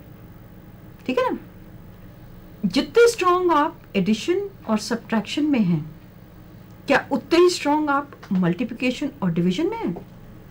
नहीं है ना? 1-2 हाथ दिख रहे हैं खाली मुझे, रेस्ट कोई भी नहीं है। क्यों? क्योंकि वो बहुत फास्ट गया था। आपने फर्स्ट क्लास में या नर्सरी क्लास में आपने एडिशन सीखा और थोड़ा सब्ट्रैक्शन सीखा, नेक्स्ट क्लास में थोड़ा सा सब्ट्रैक्शन सीखा, उसके बाद मल्टीप्लिकेशन डिवीजन आपको 1 महीने में सिखा दिया गया, ऑलमोस्ट 2 महीने में। तो उसके जो प्री कॉन्सेप्ट्स हैं वो इतने क्लैरिटी नहीं है उसमें, इसलिए आज तक उसमें आपकी कमी है। तो कहीं पर हम प्री कॉन्सेप्ट्स के ऊपर, क्योंकि हम हमारे पूरे आईपी डेवलपमेंट में ही उसके ऊपर ज़्यादा मेजर फोकस नहीं हो रहा, तो ऑटोमेटिकली वो क्लास में उतना ज़्यादा ट्रांसफर नहीं हो रहा। कहीं न कहीं हमको इस बात को समझने की ज़रूरत है कि एक छोटा-सा भी कॉन्सेप्ट अगर बच्चों को सिखाना है, तो उसके लिए प्री-रिक्विज़िट्स जो है हम कंटिन्यू कर रहे हैं। आपने बहुत अच्छी तरह से समझाया और मैं समझता हूँ कि हमारे स्पेशल एजुकेटर्स इस बात को ज़्यादा बेहतर ढंग से समझ रहे होंगे कि किसी चीज़ के कितने कंपोनेंट्स हो सकते हैं, कितने अलग वेरिएशन हो सकते हैं, और जब तक हम इन बातों को प्रॉपर्ली हम समझते नहीं हैं, तब तक हम इसके इम्पोर्टेंस को नहीं समझ सकेंगे और अपने बच्चों को वो रिक्वायर्ड नॉलेज नहीं दे पाएंगे। इस तरह के और क्या बेसिक ऐसी चीज़ें हैं जिनको कि आपको ध्यान में रखने की ज़रूरत है, इस बात को हम डिस्कस करेंगे एक ब्रेक के बाद। आप बने रहिए नवशिखा चैनल के साथ।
The state of knowledge exists. The will, the capacity, and method are usually the problem. मानसिक मंदता एक ऐसी विकलांगता है जो 18 वर्ष की आयु से पूर्व कभी भी हो सकती है, जिसमें व्यवहार अनुकूलता में कमी एवं बुद्धि क्षमता 70% से कम होती है।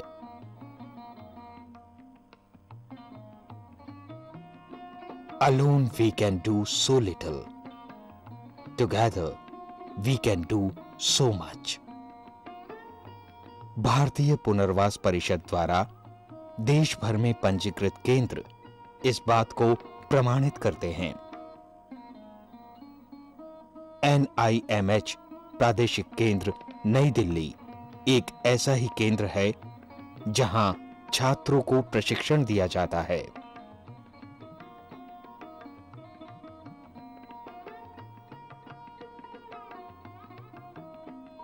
जिसके उपरांत वे मंदबुद्धि बच्चों की सेवा में नियुक्त होते हैं। क्लासरूम टीचिंग, ग्रुप टीचिंग एवं भारतीय पुनर्वास परिषद के नव शिखर चैनल पर प्रसारित टेलीकॉन्फ्रेंसेस द्वारा संबंधित विषयों पर विस्तार पूर्वक ज्ञान दिया जाता है। Medical, occupational therapy, physiotherapy,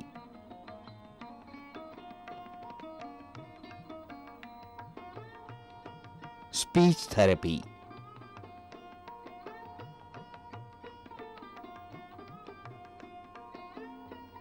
psychology और स्पेशल एजुकेशन जैसे क्षेत्रों में छात्रों को प्रशिक्षित किया जाता है।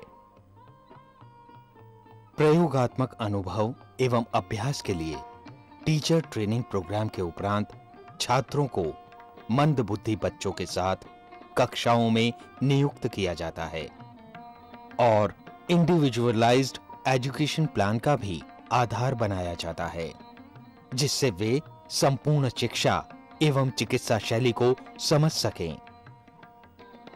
इस पूरे प्रशिक्षण कार्यक्रम के दौरान विद्यार्थी journals, newsletters, periodicals, charts, models, computer training एवं टेक्स्ट बुक्स का उपयोग कर सकते हैं। कहते हैं, keep your face to the sunshine and you can not see the shadow. इसी बात को ध्यान में रखते हुए विद्यार्थियों को सरकारी एवं गैर सरकारी संस्थाओं में नियुक्त किया जाता है, जहां वे मंदबुद्धि बच्चों के लिए निरीक्षण, प्रशिक्षण एवं अनुसंधान का दायित्व संभालते हैं और इसके पश्चात ये विद्यार्थी इस प्रशिक्षण का उपयोग मंदबुद्धि बच्चों के सामाजिक एवं शैक्षणिक उत्थान एवं विकास में करते हैं और एक लक्ष्य की ओर आगे बढ़ते हैं। और फिर लक्ष्य कितना ही दूर हो, फासला नजरों का धोखा भी तो हो सकता है। वो मिले या ना मिले, हाथ बढ़ाकर देखो।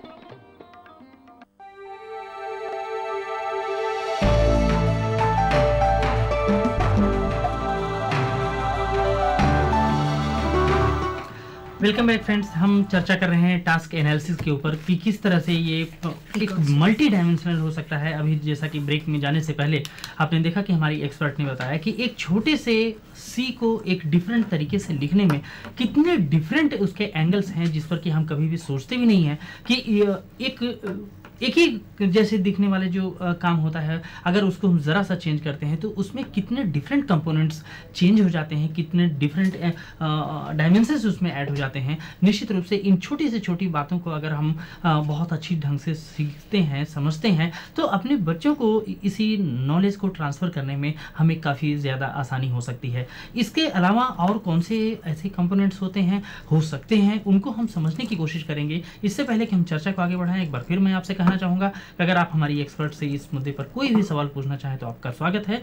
कांटेक्ट करें हमसे हमारे टोल फ्री नंबर 1800112008 पर, साथ ही हमारा फोन नंबर 01126511613 और हमारा फैक्स नंबर 01126511609 पर भी आप हमसे संपर्क कर सकते हैं। हमारी ईमेल आईडी rehabstd@ndc.bsnl.net.in और हमारी वेबसाइट www.rehabcouncil.nic.in पर भी आप हमसे संपर्क कर सकते हैं। आइए चर्चा को आगे बढ़ाते हैं। मैम, अभी हमने ब्रेक में जाने से पहले इस चीज़ को देखा कि आपने बताया कि एक छोटी सी चीज़ अगर हम ज़रा सा भी उसमें चेंजिंग करते हैं तो वो एक बहुत कुछ उसमें ऐसे अदर कंपोनेंट्स हिडन होते हैं जिस पर कि हमारा ध्यान नहीं जाता है। वो एक डिफरेंट डायमेंशन की तरह से ट्रीट होते हैं, खास करके हमारे इमारत बच्चे के लिए।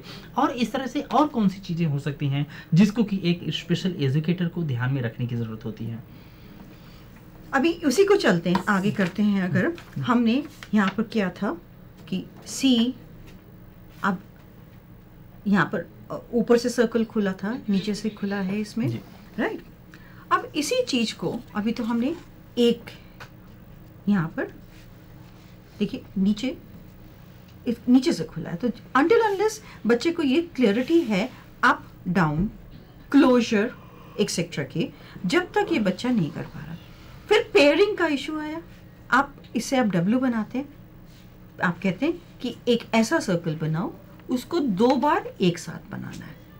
वेरी गुड, पर spacing, time concept, space concept, equality comparison concept, equality concept of understand that 2 things are similar, ये सारे कॉन्सेप्ट्स क्या बच्चे को प्री रिक्विजिट्स बच्चे के क्लियर है।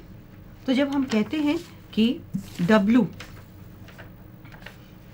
में बनाया, देखिए उसमें पहला एक सर्कल आया, वो ही सेम सर्कल फिर से रिपीट हुआ। इसमें भी डायरेक्शनैलिटी आ रही है, पर इस पर्टिकुलर केस में चाहे आप इधर वाला सर्कल बनाए उल्टा यू या उधर वाला बनाए, दोनों में कोई फर्क नहीं पड़ता क्योंकि दोनों सिमिलर हैं। पर अगर हम ई देखते हैं, अब ई देखिए, ई में क्या है, आपने एक सर्कल बनाया जिसका मुंह कौन सी साइड पे खुला हुआ है, राइट साइड पे खुला हुआ है। तो बच्चे को अंडरस्टैंडिंग की राइट हैंड कौन सा है, लेफ्ट हैंड। एक तो है रिमेंबरिंग, एक है अंडरस्टैंडिंग और एक है कॉम्प्रीहेंशन ऑफ द फैक्ट, यानी बिना सोचे समझे भी बच्चा समझ पाए कि ये राइट है या लेफ्ट है। अगर नहीं कर पाता तो फिर उसको ई लिखने में देखिए क्या इश्यूज आते हैं। जब आप इस सर्कल बना रहे हैं, बच्चा उल्टी तरफ बनाता है। अब हम ये डिस्लेक्सिक बच्चे की बात ही नहीं कर रहे हैं इसमें, तो हम तो we are just talking about any child and when we are dividing the task into small and small. अच्छा, उसके साथ एक ई में ऊपर एक सर्कल बनाना पड़ेगा। अब ये देखिए, मैं क्योंकि देखिए मेरा हाथ किधर जा रहा है, क्योंकि मुझे दिख नहीं रहा कि आगे ई आपको दिख रहा है, मैं उसको नहीं फेस कर रही हूँ, तो मेरा हाथ उल्टी तरफ जा रहा है। और शायद इंटेलिजेंस लेवल पे तो मैं कुछ नहीं कहूँगी अपना। हाँ, तो ये आया आपका ई। तो आप यहाँ पर सर्कल बनाया ऊपर, जो रेड से मैंने दिखाया है, ये कंप्लीट सर्कल नहीं है। जो मैंने बनाया वो कंप्लीट नहीं है, पर उसको कंप्लीट यहाँ पर कंप्लीट दिखना है।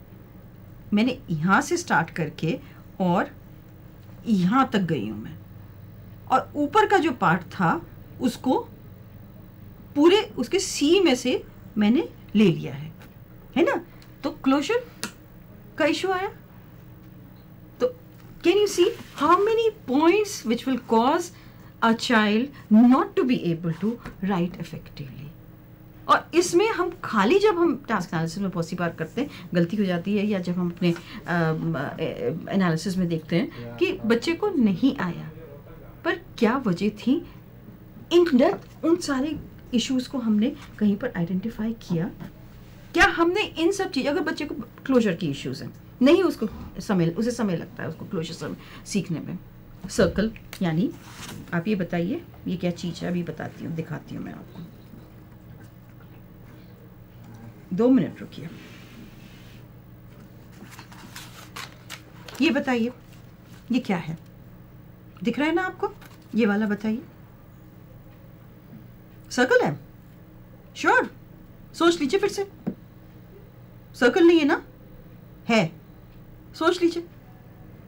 सर्कल कितने कह रहे हैं लोग कि सर्कल है, कितने लोग कह रहे हैं सर्कल नहीं है? वेल, सर्कल नहीं है, इसमें यहाँ पर छेद है। आपने टेक इट फॉर ग्रांटेड कर दिया कि ये पूरा है। हो सकता है मैं ऐसे नहीं बनाना चाह रही थी, मैं इसको ऐसे करना चाह रही थी, ठीक है ना, कुछ भी करना चाह रही थी मैं, ठीक है। तो ये आपने अपने आप ही उसको क्लोज कर दिया। ऐसा होता है ना, जब हम लोग बातें कर रहे होते हैं एक दूसरे से, दूसरे ने पूरी बात भी नहीं की और पहले ही सोच लेते हैं कि उसने ये बात कह दी है, पहले से क्लोजर कर देते हैं। उसकी बात का पूरा मतलब खुद ही निकाल लिया, अब नाम निकाल बजाय पूरी बात को सुनने के लिए। बहुत सी बार वो सही निकलता है और बहुत सी बार वो गलत भी हो जाता है। काफी मिसअंडरस्टैंडिंग हो जाती है ना उसके ऊपर, है नहीं, जब हमने पूरी बात सुनी, क्लोजर पहले कर दिया। तो यही तो यहाँ पर भी आ गया। और यही देखिए ई में आ रहा है कहीं पर, जब हम ई बनाते हैं कि बच्चे को हमने पहले से कह दिया, क्लोजर करवा दिया, राइट। तो इसी प्रकार से बहुत सारी चीज़ें जो हैं, अब मुझे ये आपको सबको कल बैठ के काम करना है। स्कूल कॉलेज जल्दी पहुंचते हैं या लेट रहते हैं, जो भी मुझे नहीं पता, आप लोगों को कि हर अल्फ़ाबेट में क्या क्या ज़रूरतें हैं। क्या मुझे स्लांटिंग लाइन का क्लियरिटी नहीं है, right to left, left to right, तो मैं ए बनाने में गलती करूँगी, पर एच ठीक से बना लेते हैं। तो हम क्या कहते हैं क्लास में जब होता है कि जैसे एच बनाया था बस वैसे ही तो बनाना है, खाली 2 लाइन को ऐसे कर देना है। The issue is right to left, left to right. ये क्लियरिटी खाली फिजिकल नहीं, बट उसको यहाँ ट्रांसफर भी तो करना है ना इस तरीके से। क्या हमने इस तरीके से उसको बच्चे को सिखाया? ये स्टैंडिंग लाइन है, ये स्लीपिंग लाइन है। आपने जैसे कहा कि ये स्टैंडिंग लाइन है, बच्चा कहेगा स्टैंडिंग लाइन नहीं है, ये तो हाथ है। तो आपने क्या उसकी क्लियरिटी करी कहीं पर कि ये हाथ, ओके ये हाथ है, गलत तो नहीं कह रहा। पर बेटा ये इसको मतलब इसका मतलब स्लैंटिंग लाइन, ये सीधी लाइन, सीधी लाइन, वो सीधी लाइन नहीं है, वो transfer of a 3-dimensional concept to a 2-dimensional concept to a symbolic concept. Line एक सिंबल है, कोई ऐसी एब्स्ट्रैक्ट चीज है अदरवाइज तो, है ना। वो सिंबॉलिक कॉन्सेप्ट तक बच्चा क्या वो क्लैरिटी हो पा रही है? क्या हमने उसको उसमें कहीं पर डाला है? तो इन बातों को ध्यान रखते हैं। अच्छा, अभी तो हमने खाली standing line, sleeping line, curves और इनकी बात की है। अब क्या होता है, वो क्या है, DO do, sir DO do होता है ना, और जियो क्या होता है, गू होना चाहिए ना। Sound, every word has a different sound. Hindi में वैसे तो नहीं होती ऐसी गलतियां, पर फिर भी हो जाती हैं, तो हम इंग्लिश पे ही अटकते हैं, थोड़ी देर के लिए रहते हैं, थोड़ी देर के लिए। तो फोनेटिक्स के थ्रू आप सिखाते हैं, पर sound, visual understanding, discrimination and familiarity, coordination, correlation has to be developed. How do we develop this? A says, what does A say? अब घर गए, क्या ट्रांसफर ऑफ लर्निंग कहाँ से कैसे याद करें? बच्चे को याद करवाना है। फॉर एग्जाम्पल मैं कुछ एग्जाम्पल दे दूँगी, आगे आप डेवलप करिए, सब लोग डेवलप कीजिए। फॉर एग्जाम्पल अगर चींटी आपके ऊपर आ गई यहाँ पर, तो क्या करोगे? आ ऐसे करोगे। तो ए सेज आ, आपने बच्चे को करा। अब एक एब्स्ट्रैक्ट साउंड डिस्क्रिमिनेशन को एक आपने साइकोमोटर कॉन्क्रीट एक्टिविटी में इन्फॉर्म कर दिया। ए अ ए अ चींटी जा रही है तुम्हारे पर, चींटी जा रही है, तो क्या करो, क्या आवाज आएगी? अ तो ए आ हो गया। ऐसे ही बी बैट तो बच्चों को पता है ना, तो आप एक कह सकते हैं B for bat, B for bat. दूसरा उसको एक एक्टिविटी में कन्वर्ट कर सकते हैं। हम साउंड की बात कर रहे हैं, बैट पूरे वर्ड की बात नहीं कर रहे। बी ब, जब तक बच्चा ये नहीं क्लैरिटी होती कि बी जब लिखा है तो कौन सा साउंड होएगा, ब, बी नहीं होएगा, है ना। तो क्या बच्चे को हम सिखा सकते हैं, बैट उसके हाथ में, बच्चों के हाथ में, और वो बैट से आगे मार रहे हैं, ब, बी ब, बैट, ब बैट, तो वो एसोसिएशन हो रहा है बी का, बी के साउंड से। इसी प्रकार से अगर हम और करेंगे, और फिश, फ साउंड, एफ फ, तो कैसे कर सकते हैं, सोचिए जरा, क्या कहाँ से की आवाज आती है? जब बलून फटता है, क्या कोई फिश के शेप के बलून ले सकते हैं, और उसमें से जब हवा निकाले तो कौन सी आवाज आती है? फ, एफ, फ की साउंड आई। तो इस प्रकार से वो ले सकते हैं। और क्या कर सकते, इसी प्रकार से अगर जी का करते हैं हम, कि जी का साउंड क्या होता है? ग, जी, गोट, ग, तो उसको क्या कर सकते हैं, जैसे ग की आवाज कहाँ आती है? जब पानी निकलता है किसी ड्रेन में से, ग्र की आवाज आती है।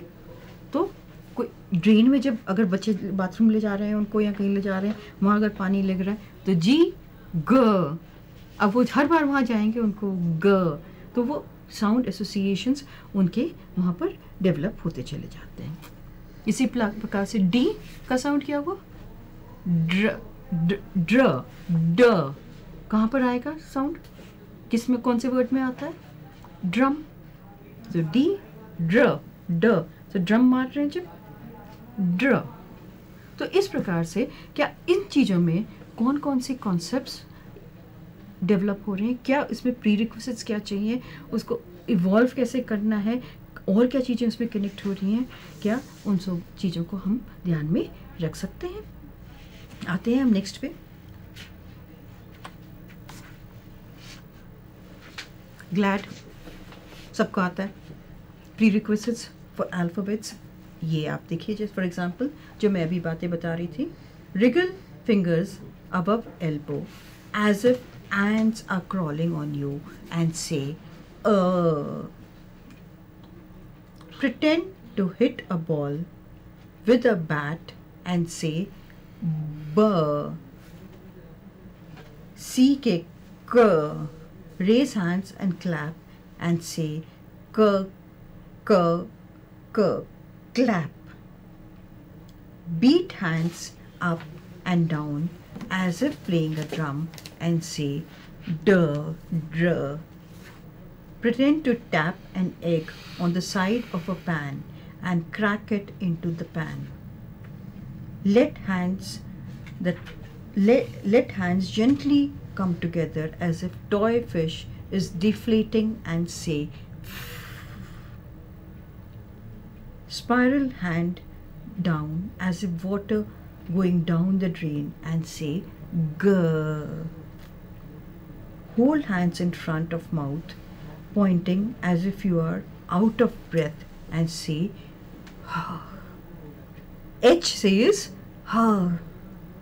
Pretend to be a mouse by wiggling fingers at one end of the nose and speak E. So ये कुछ एग्जाम्पल दे रहे हैं. इस प्रकार से हम उसको आगे कर सकते हैं. ये लार्जर प्रीरिक्विजिट्स के बारे में बात कर रहे हैं. अभी हमने देखा कि अल्फाबेट्स लर्न करने के लिए कितने प्रीरिक्विजिट्स आने हैं. Similarly, so now here's the syllabus of functional literacy for probably which is at the level of say class 1. So the child needs to understand vowels and consonants, blends, diphthongs, word families, sight words. Many words, for example, are word families. ing का sound हमेशा ing होता है. But there are sight words जिनका वो जो ये rule नहीं follow करते हैं. There lots of these words, और उसी की वजह से बच्चा जो है वो नेक्स्ट स्टेप नहीं कर पाता है. Long and short sounds, naming words, pronouns. Again, you will find many of our children find it difficult to say pronouns because they will address themselves. मैं नहीं बोलेंगे जो भी उनका नाम है. अनीता ये करती है, अनीता वहाँ जा रही है. Because that understanding of that I और अनीता एक ही person है. Nouns को वो clearly और प्रोनाउंस में वो अंडरस्टैंडिंग नहीं होती है उनमें, तो उनको प्रोनाउंस भी इसलिए सिंबॉलिकली इन राइटिंग उनको सिखाना थोड़ा मुश्किल हो जाता है.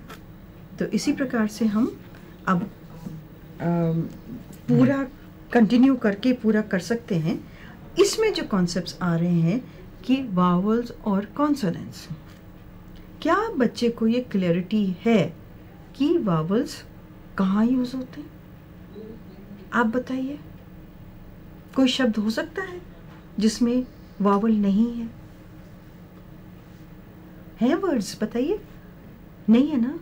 तो ये प्री कॉन्सेप्ट कि वो ए ई आई ओ यू यही तो वॉवल्स हैं.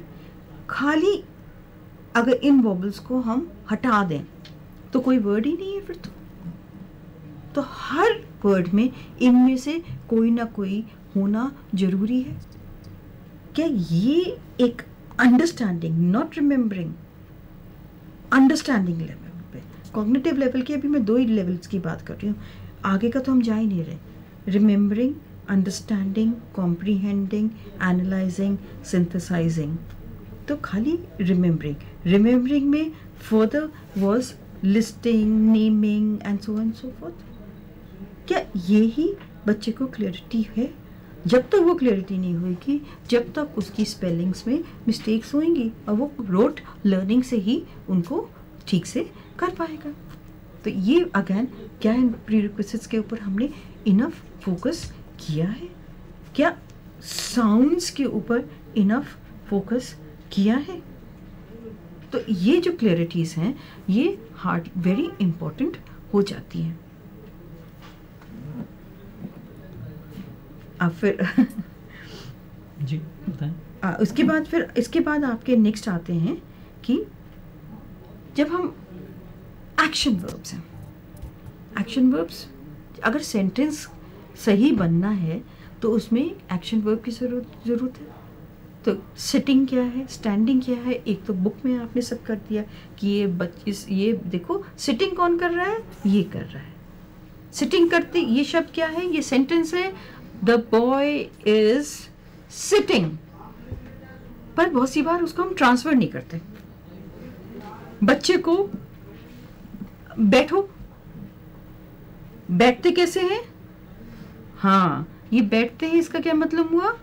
सिटिंग। ओके, अमित यहाँ पर कहीं ना कहीं हमारे जो वर्ड्स हैं जिसको कि बच्चों को हमको ट्रेन करना है, उनको किसी एक्टिविटी के थ्रू अगर जोड़ करके हम दिखाने की कोशिश करते हैं, उसको सिखाने की कोशिश करते हैं, तो वो कहीं ज़्यादा फ्रूटफुल हो सकता है। जी, तो दोस्तों आपने देखा कि हमारी एक्सपर्ट बता रही हैं कि जो भी बच्चों को हमको ट्रेन करना है किसी भी वर्ड को, वो उनकी प्रैक्टिकल लाइफ में किस तरह से आप अटैच कर सकते हैं। कहीं ना कहीं कंक्रीट नॉलेज के साथ में आप एक तरह से कहें कि अगर उसको अटैच कर सके तो निश्चित रूप से बच्चों को समझने में कहीं ज़्यादा मदद मिल सकती है। हम एक छोटा सा ब्रेक लेते हैं और ब्रेक के बाद में इस चर्चा को फिर जारी रखेंगे।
Welcome back friends. हम चर्चा कर रहे हैं टास्क एनालिसिस पर और अपने प्रोग्राम के लास्ट सेगमेंट में हम हैं, और जहां पर इस बात को हम समझने की कोशिश करेंगे कि और कौन से ऐसे स्टेप्स हो सकते हैं जिनको कि सीखना हमारे लिए ज़रूरी है, जिससे कि हम अपने स्टूडेंट्स को ज़्यादा बेहतर ढंग से सिखा सकें।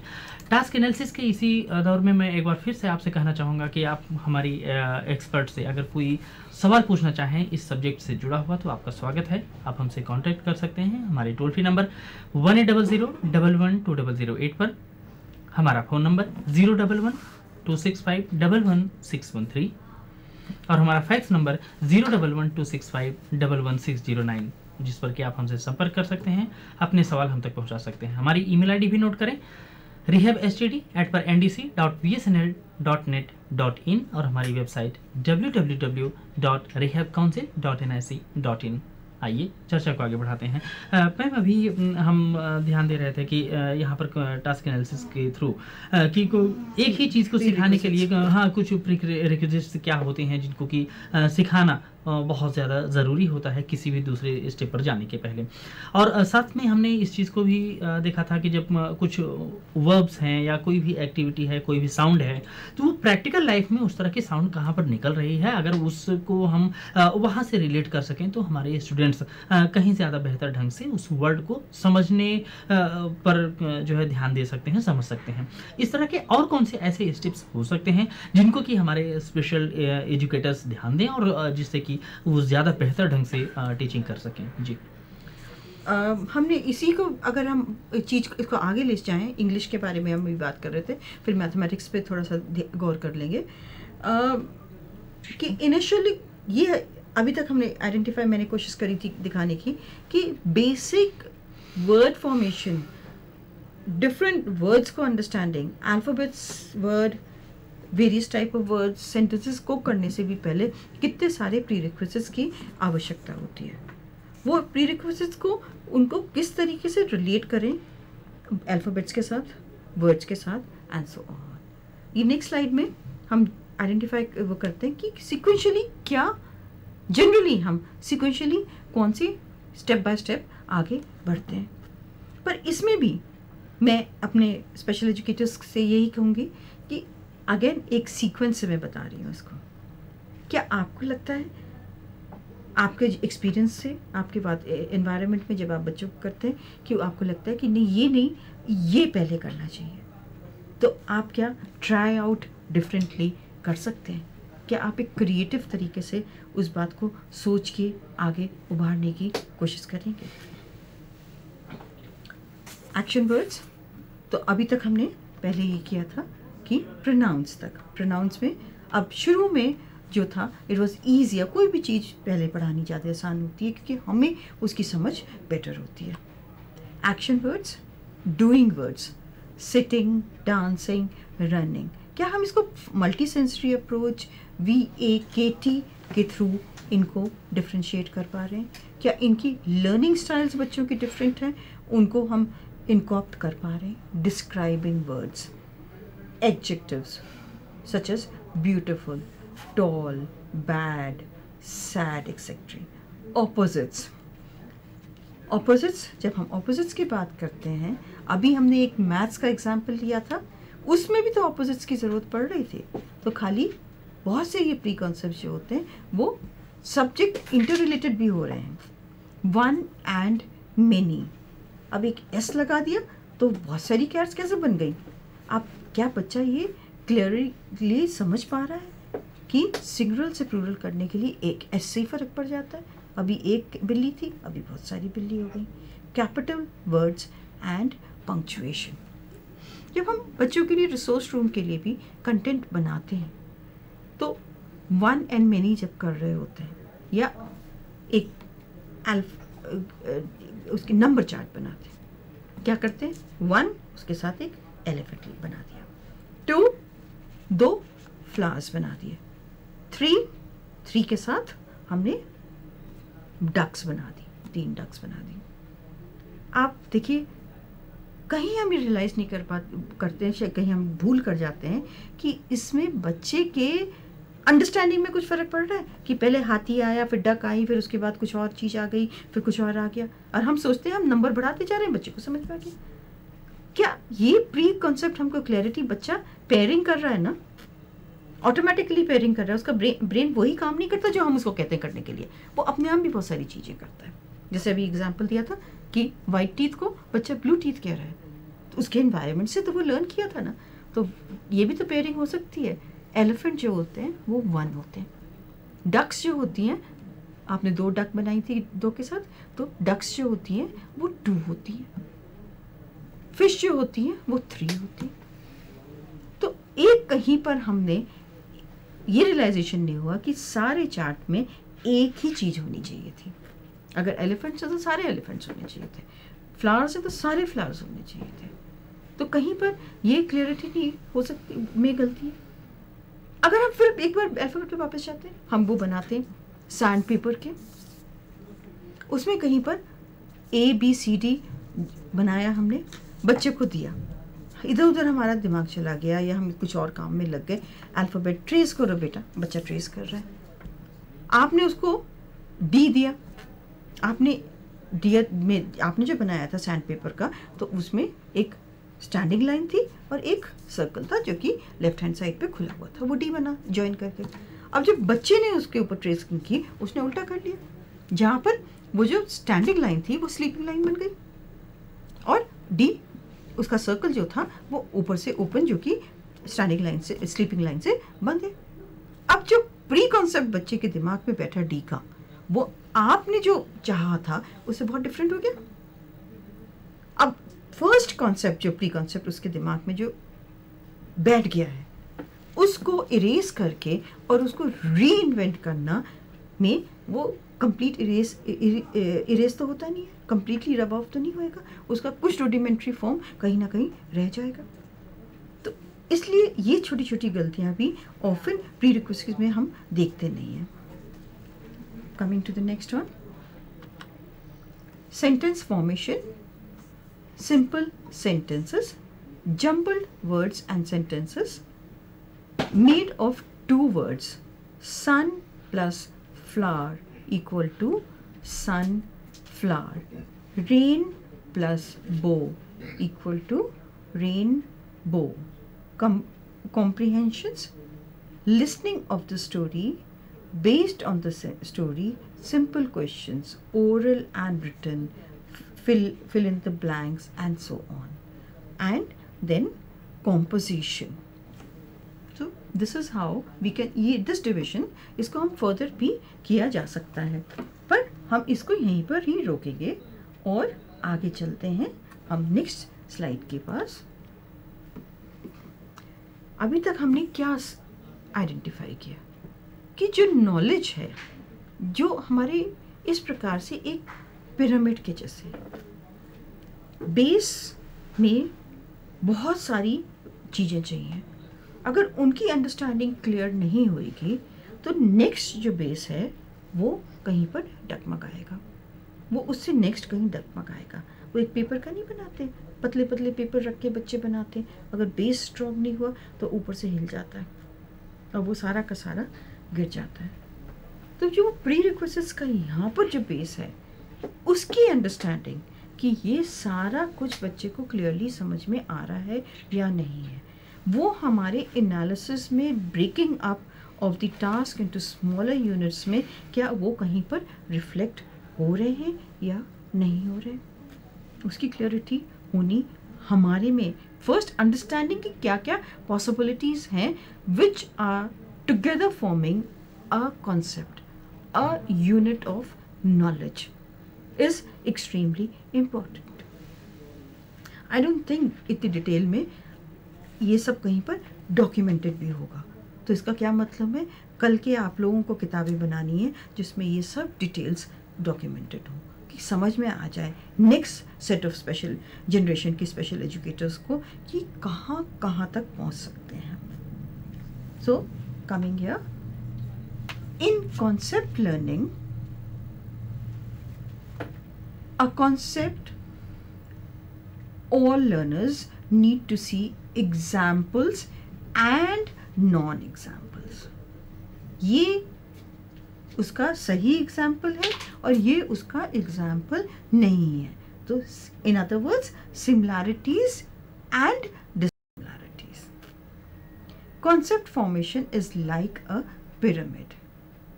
Every new skill requires an understanding of prerequisites to do well. And that is what the whole talk today has been about, the understanding of various type of prerequisites. The behaviors our children show are a reflection of our incompetencies, not theirs. Instructors, teachers need to be evolved in the task every second. So what are we saying? That if we have not understood कि prerequisites कौन कौन सी हैं और उनको कैसे बच्चों के knowledge में उनको हेल्प करना है अपने बच्चे की नॉलेज में उसको इवॉल्व करने के लिए, अगर वो बच्चा नहीं कर पा रहा है तो सारी जो फॉल्ट है, फ्लॉ है, वो बच्चे में नहीं है. कहीं हम the special educator has not been able to understand the basic foundation on which the next concept has to go. इसीलिए वो कहावत है ना, if I haven't learned, will you teach me the way I can learn? एक और भी कहावत है, if no learning has taken place, then no teaching has been done. मैं पूरे दिन बैठा के अभी बोल रही हूँ, I hope तुम लोगों को कुछ समझ में आ गया है, नहीं तो फिर मेरे लिए भी वो कहावत जो है वो सही मानी जाएगी. If no learning has taken place then no teaching has been done. आप लोगों में से कौन कौन साइंस के स्टूडेंट्स हैं? फोर्स का क्या है? मुझे आप पूरे दिन खड़ा कर दीजिए, इसके ऊपर बहुत हैवी वेट मेरे हाथ पे रख दीजिए, मेरा हाथ थक जाएगा, मैं थक जाऊंगी, पर no force work would have been done because कोई मूवमेंट नहीं हुआ है. यही था ना फोर्स का. Work takes place only when there is also some amount of movement from position A to B. तो वही लर्निंग में अगर मैं as a teacher, as a special educator कुछ वेरिएशन नहीं कर पाई हूँ तो कोई लर्निंग नहीं है, तो कोई टीचिंग नहीं हुई है. नेक्स्ट स्लाइड में अब आते हैं हम. ये छोटे छोटे पॉइंट्स जो हैं उनको हम फर्दर डॉक्यूमेंट कर देते हैं. Shared knowledge with the child. जो नॉलेज है,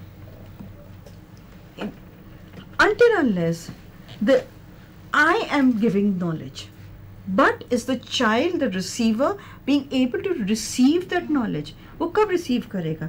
जब उसको अपनी नॉलेज समझेगा. उसको अपनी नॉलेज कब समझेगा? जब उसको वो उसके ब्रेन को वो रेलेवेंट लगेगी. वो हाँ नहीं कह रहा क्योंकि मैम कह रही है कि रेलेवेंट है, तो इसलिए मैं हाँ कह रहा हूँ. जब उसके ब्रेन को रेलेवेंट लगेगी. So encouraging the child, facilitating the child to like, to find meaning in the task. तो इसमें सारे developmental stages, Piaget's development stages, Vygotsky's theories, blah blah, all those things come into play for helping the learning to be meaningful learning. There also needs to be a balance of verbal and non-verbal. Child's eye contact often goes away when reinforcement is not adequate, permitting the making of decisions for themselves. So herein comes in the importance of, let's look at the verbal and the non-verbal. जब आप यहाँ आए थे 3 बजे बैठे थे आप लोग, किस समय स्टार्ट हुआ था? आप ज़्यादा एक्साइटेड थे ना? पर जब से क्या हो रहा है, एक तरीके से ठीक है हम कहते हैं कांटेक्ट करो, अब हमको बात करो, कोई फ़ोन तो करता नहीं. क्यों नहीं करते आप लोग हमको phone?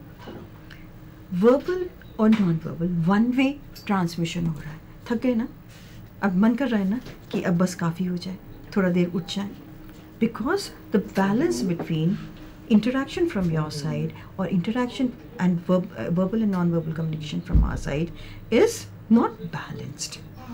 So different ways in which knowledge has to be transferred to the other person, उसका एक balance होना चाहिए. बहुत ज़्यादा एक्टिविटीज़ भी ठीक नहीं होती हैं, बहुत ज़्यादा खाली वर्बल कम्युनिकेशन भी ठीक नहीं है, पर नॉन वर्बल भी चाहिए, gestures, body movement etcetera, but to an extent.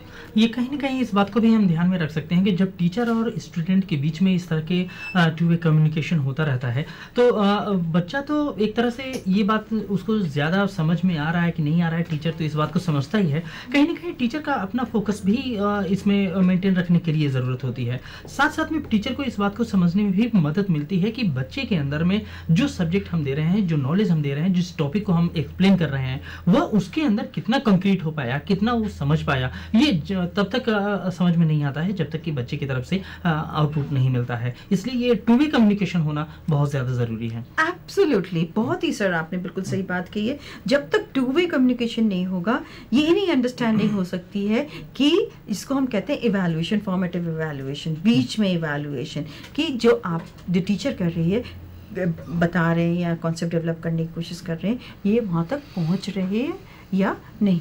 इसलिए टू वे कम्युनिकेशन तो बहुत ज़्यादा इम्पॉर्टेंट है.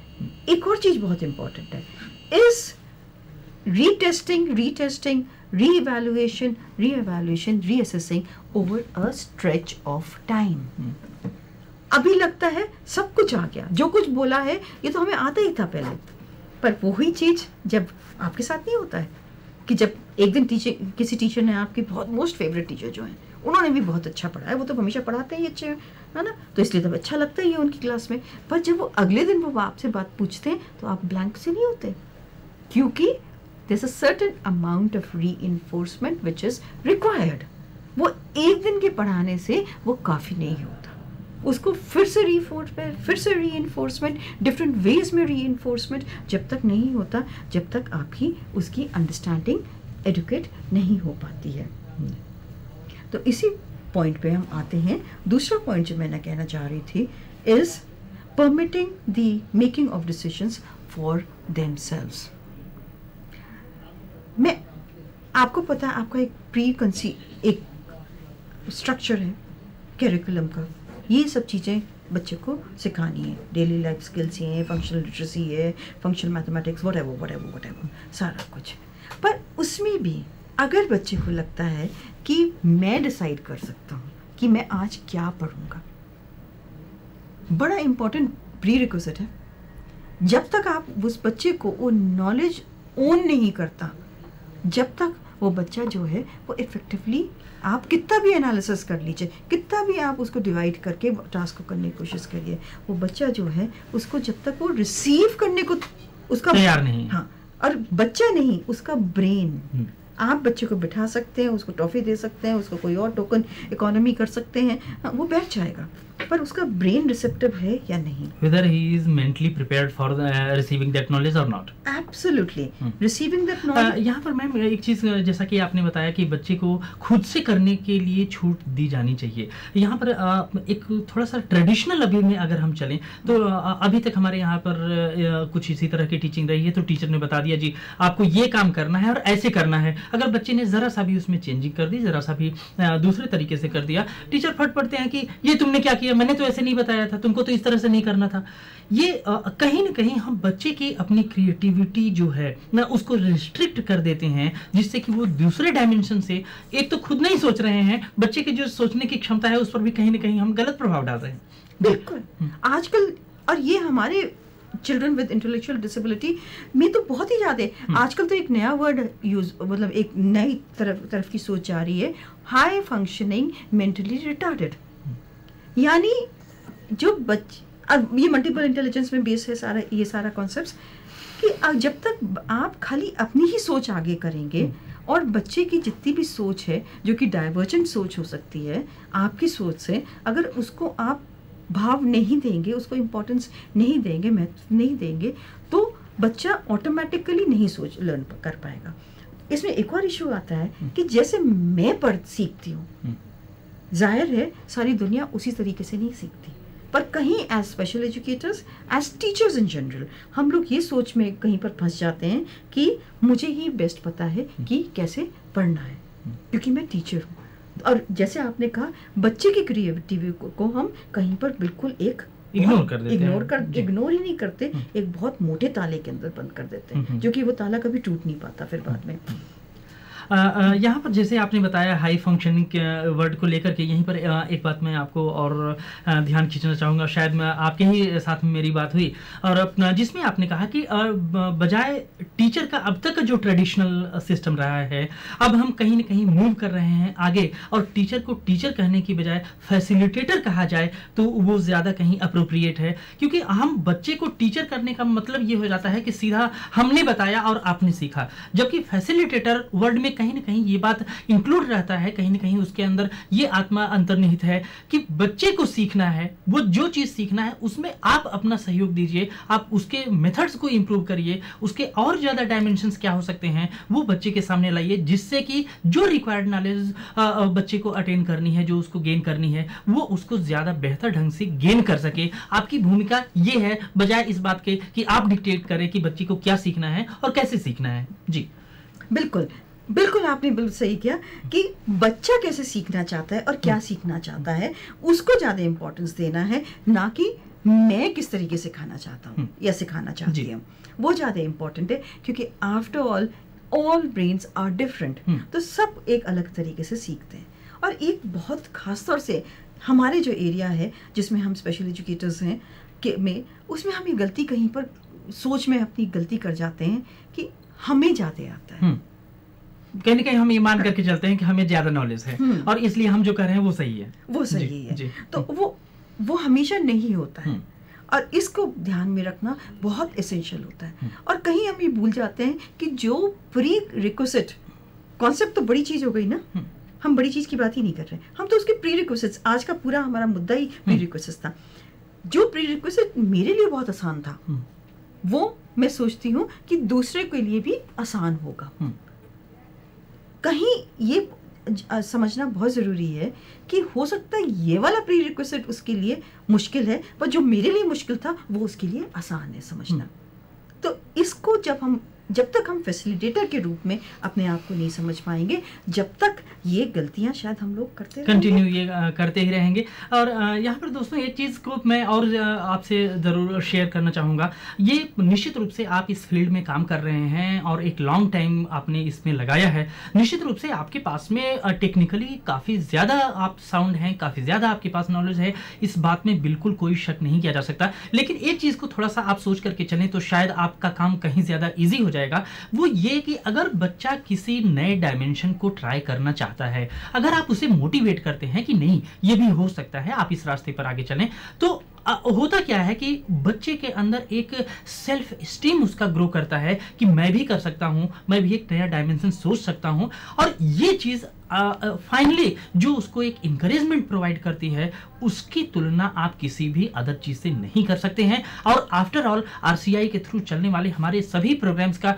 एक जो अंतिम उद्देश्य होता है कि ऐसे लोगों के अंदर में स्वाभिमान पैदा करना, आत्मनिर्भरता पैदा करना, ये हमारा उद्देश्य है। और ये उद्देश्य हम तब तक प्राप्त नहीं कर सकते जब तक कि ऐसे लोगों के अंदर स्वतः में कुछ एक आत्म प्रेरणा नहीं पैदा होती है, वे अपने आप को इम्पोर्टेंट फील करना नहीं शुरू कर देते हैं। और इस बात को अगर आप ध्यान में रखेंगे तो बच्चे का नया डायमेंशन ट्राई करना आपको लगेगा कि इस टारगेट को अचीव करने में बहुत सहायक सिद्ध हो रहा है। इसलिए निश्चित रूप से बच्चे के द्वारा आने वाले हर एक थॉट को आप वेलकम करिए, यहाँ से एक बहुत अच्छी मंजिल के लिए बहुत अच्छा रास्ता खुलने वाला है। जी ये बिल्कुल आपका पॉइंट, मैं इसी से पूरी सहमत हूँ और इसी को मैं अगेन एंड अगेन फैसिलिटेट करना चाहूँगी।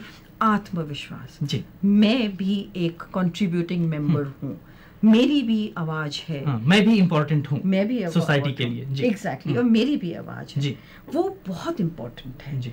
और ये जब तक हम ये movement from teacher to facilitator to को लर्नर, बहुत बढ़िया आपने स्पेशल एजुकेटर, को लर्नर, पर हाँ हम भी सीख रहे हैं, बहुत कुछ सीख रहे हैं, किससे नहीं, हम तो प्लांट से भी तो सीखते हैं ना, औरों से कितनी जूनियर से, तो हम एक अपने ह्यूमन बीइंग से नहीं सीख रहे हैं, हम सीख रहे हैं। तो वो एज अ को लर्नर जब तक हम अपने दिमाग में नहीं जा पाएंगे, जब तक हम इस चीज़ को, इन बच्चों का आत्मविश्वास और इनकी जितनी लर्निंग कैपेसिटी है उसको हम पूरा टैप नहीं कर सकते। तो ये कहीं ना कहीं हमको ये मान करके चलना होगा कि हम भी को लर्नर हैं। मैं समझता हूँ कि हम अपने प्रोग्राम के एंड में हैं और अब हम अपने दोस्तों आपसे हम ये फाइनली अपने प्रोग्राम के लास्ट में हम आपसे एक बार फिर से कहना चाहेंगे कि हमारे पूरे प्रोग्राम का जो टास्क एनालिसिस का प्रोग्राम रहा, इसमें आपने देखा कि किसी एक पॉइंट को अगर ज़रा सा भी चेंजिंग हम करते हैं, ज़रा सा भी डिफरेंट करते हैं, तो हमारे लिए वो बहुत इजी होता है। लेकिन वो हमारे एमआर के बच्चे के लिए, जिसको कि आप टेक्निकली आप जानते हैं कि वो एक रूटीन बेस्ड काम को करना ज़्यादा पसंद करता है, उसके लिए वो बहुत दुरूह काम होता है, बहुत ही डिफिकल्ट काम होता है। इसलिए आपको इसको समझ करके चलना होगा कि जिस काम को आपको सिखाना है उसके लिए क्या प्री रिक्विजिट्स हो सकती हैं, उस बच्चे को उसके पहले क्या क्या सिखाना ज़रूरी है, जिसके बाद में आप वो अचीव्ड जो अपना टारगेट आपने सेट किया है वो बच्चे तक पहुंचा सकेंगे। इस बात को ध्यान में रखते हुए अगर आप चलेंगे तो निश्चित रूप से आपको ये सिखाना जो आपका काम है वो कहीं ज़्यादा इंजॉयफुल होगा, कहीं ज़्यादा फ्रूटफुल होगा। इसके साथ साथ में जो हमारी चर्चा के लास्ट में जो सबसे इंपॉर्टेंट पॉइंट निकल करके आया कि आपको टीचर बनने के बजाय कहीं ना कहीं फैसिलिटेटर और को लर्नर बनने की ज़रूरत है। आप इस बात को अपने टीचिंग एक्सपीरियंस में देखेंगे। एक्सपीरियंस का महत्व कितना होता है इस बात को अलग से समझाने की जरूरत नहीं होती है। जितना हम उनके साथ में काम करते जाते हैं, नए नए आइडियाज, नए नए स्टूडेंट होते हैं। आप जानते हैं कि हमारे इस फील्ड में कहा जाता है कि हर एक बच्चा यूनिक होता है, उसके काम करने की स्टाइल यूनिक होती है, उसके सीखने की स्टाइल यूनिक होती है। तो जितने ही ज़्यादा हमारे एक्सपीरियंस बढ़ते चले जाते हैं ऐसे दोस्तों के साथ में, ऐसे फ्रेंड्स के साथ में काम करने के, आपको नए नए अप्रोचेस मिलते जाते हैं कि इस तरह का भी एक डायमेंशन हो सकता है, हमारा बच्चा इस तरह से भी सीख सकता है, इसके और भी ज़्यादा क्या डायमेंशंस हो सकते हैं। निश्चित रूप से इसकी कोई लिमिट नहीं हो सकती है। निश्चित रूप से आप अगर आप चाहें तो अपने आप को इस तरह से और ज़्यादा इंप्रूव कर सकते हैं। इसलिए अगर हमको टीचर कहने के बजाय अगर हमको को लर्नर कहा जाए तो कहीं ज़्यादा ये फ्रूटफुल होगा जी। तो दोस्तों अपने प्रोग्राम के लास्ट में मैं अपनी एक्सपर्ट डॉक्टर रेनू मलविया जी का एक बार फिर से धन्यवाद करना चाहूँगा और दोस्तों आपको भी धन्यवाद करना चाहूँगा कि आपने पूरी इस परिचर्चा में हमारा साथ दिया, हमको सुना और आपके प्रतिक्रिया का हमें इंतजार रहेगा। हमारी ईमेल आईडी पर आप हमको अपने फीडबैक पहुंचा सकते हैं। अब आपसे विदा लेते हैं। नमस्कार।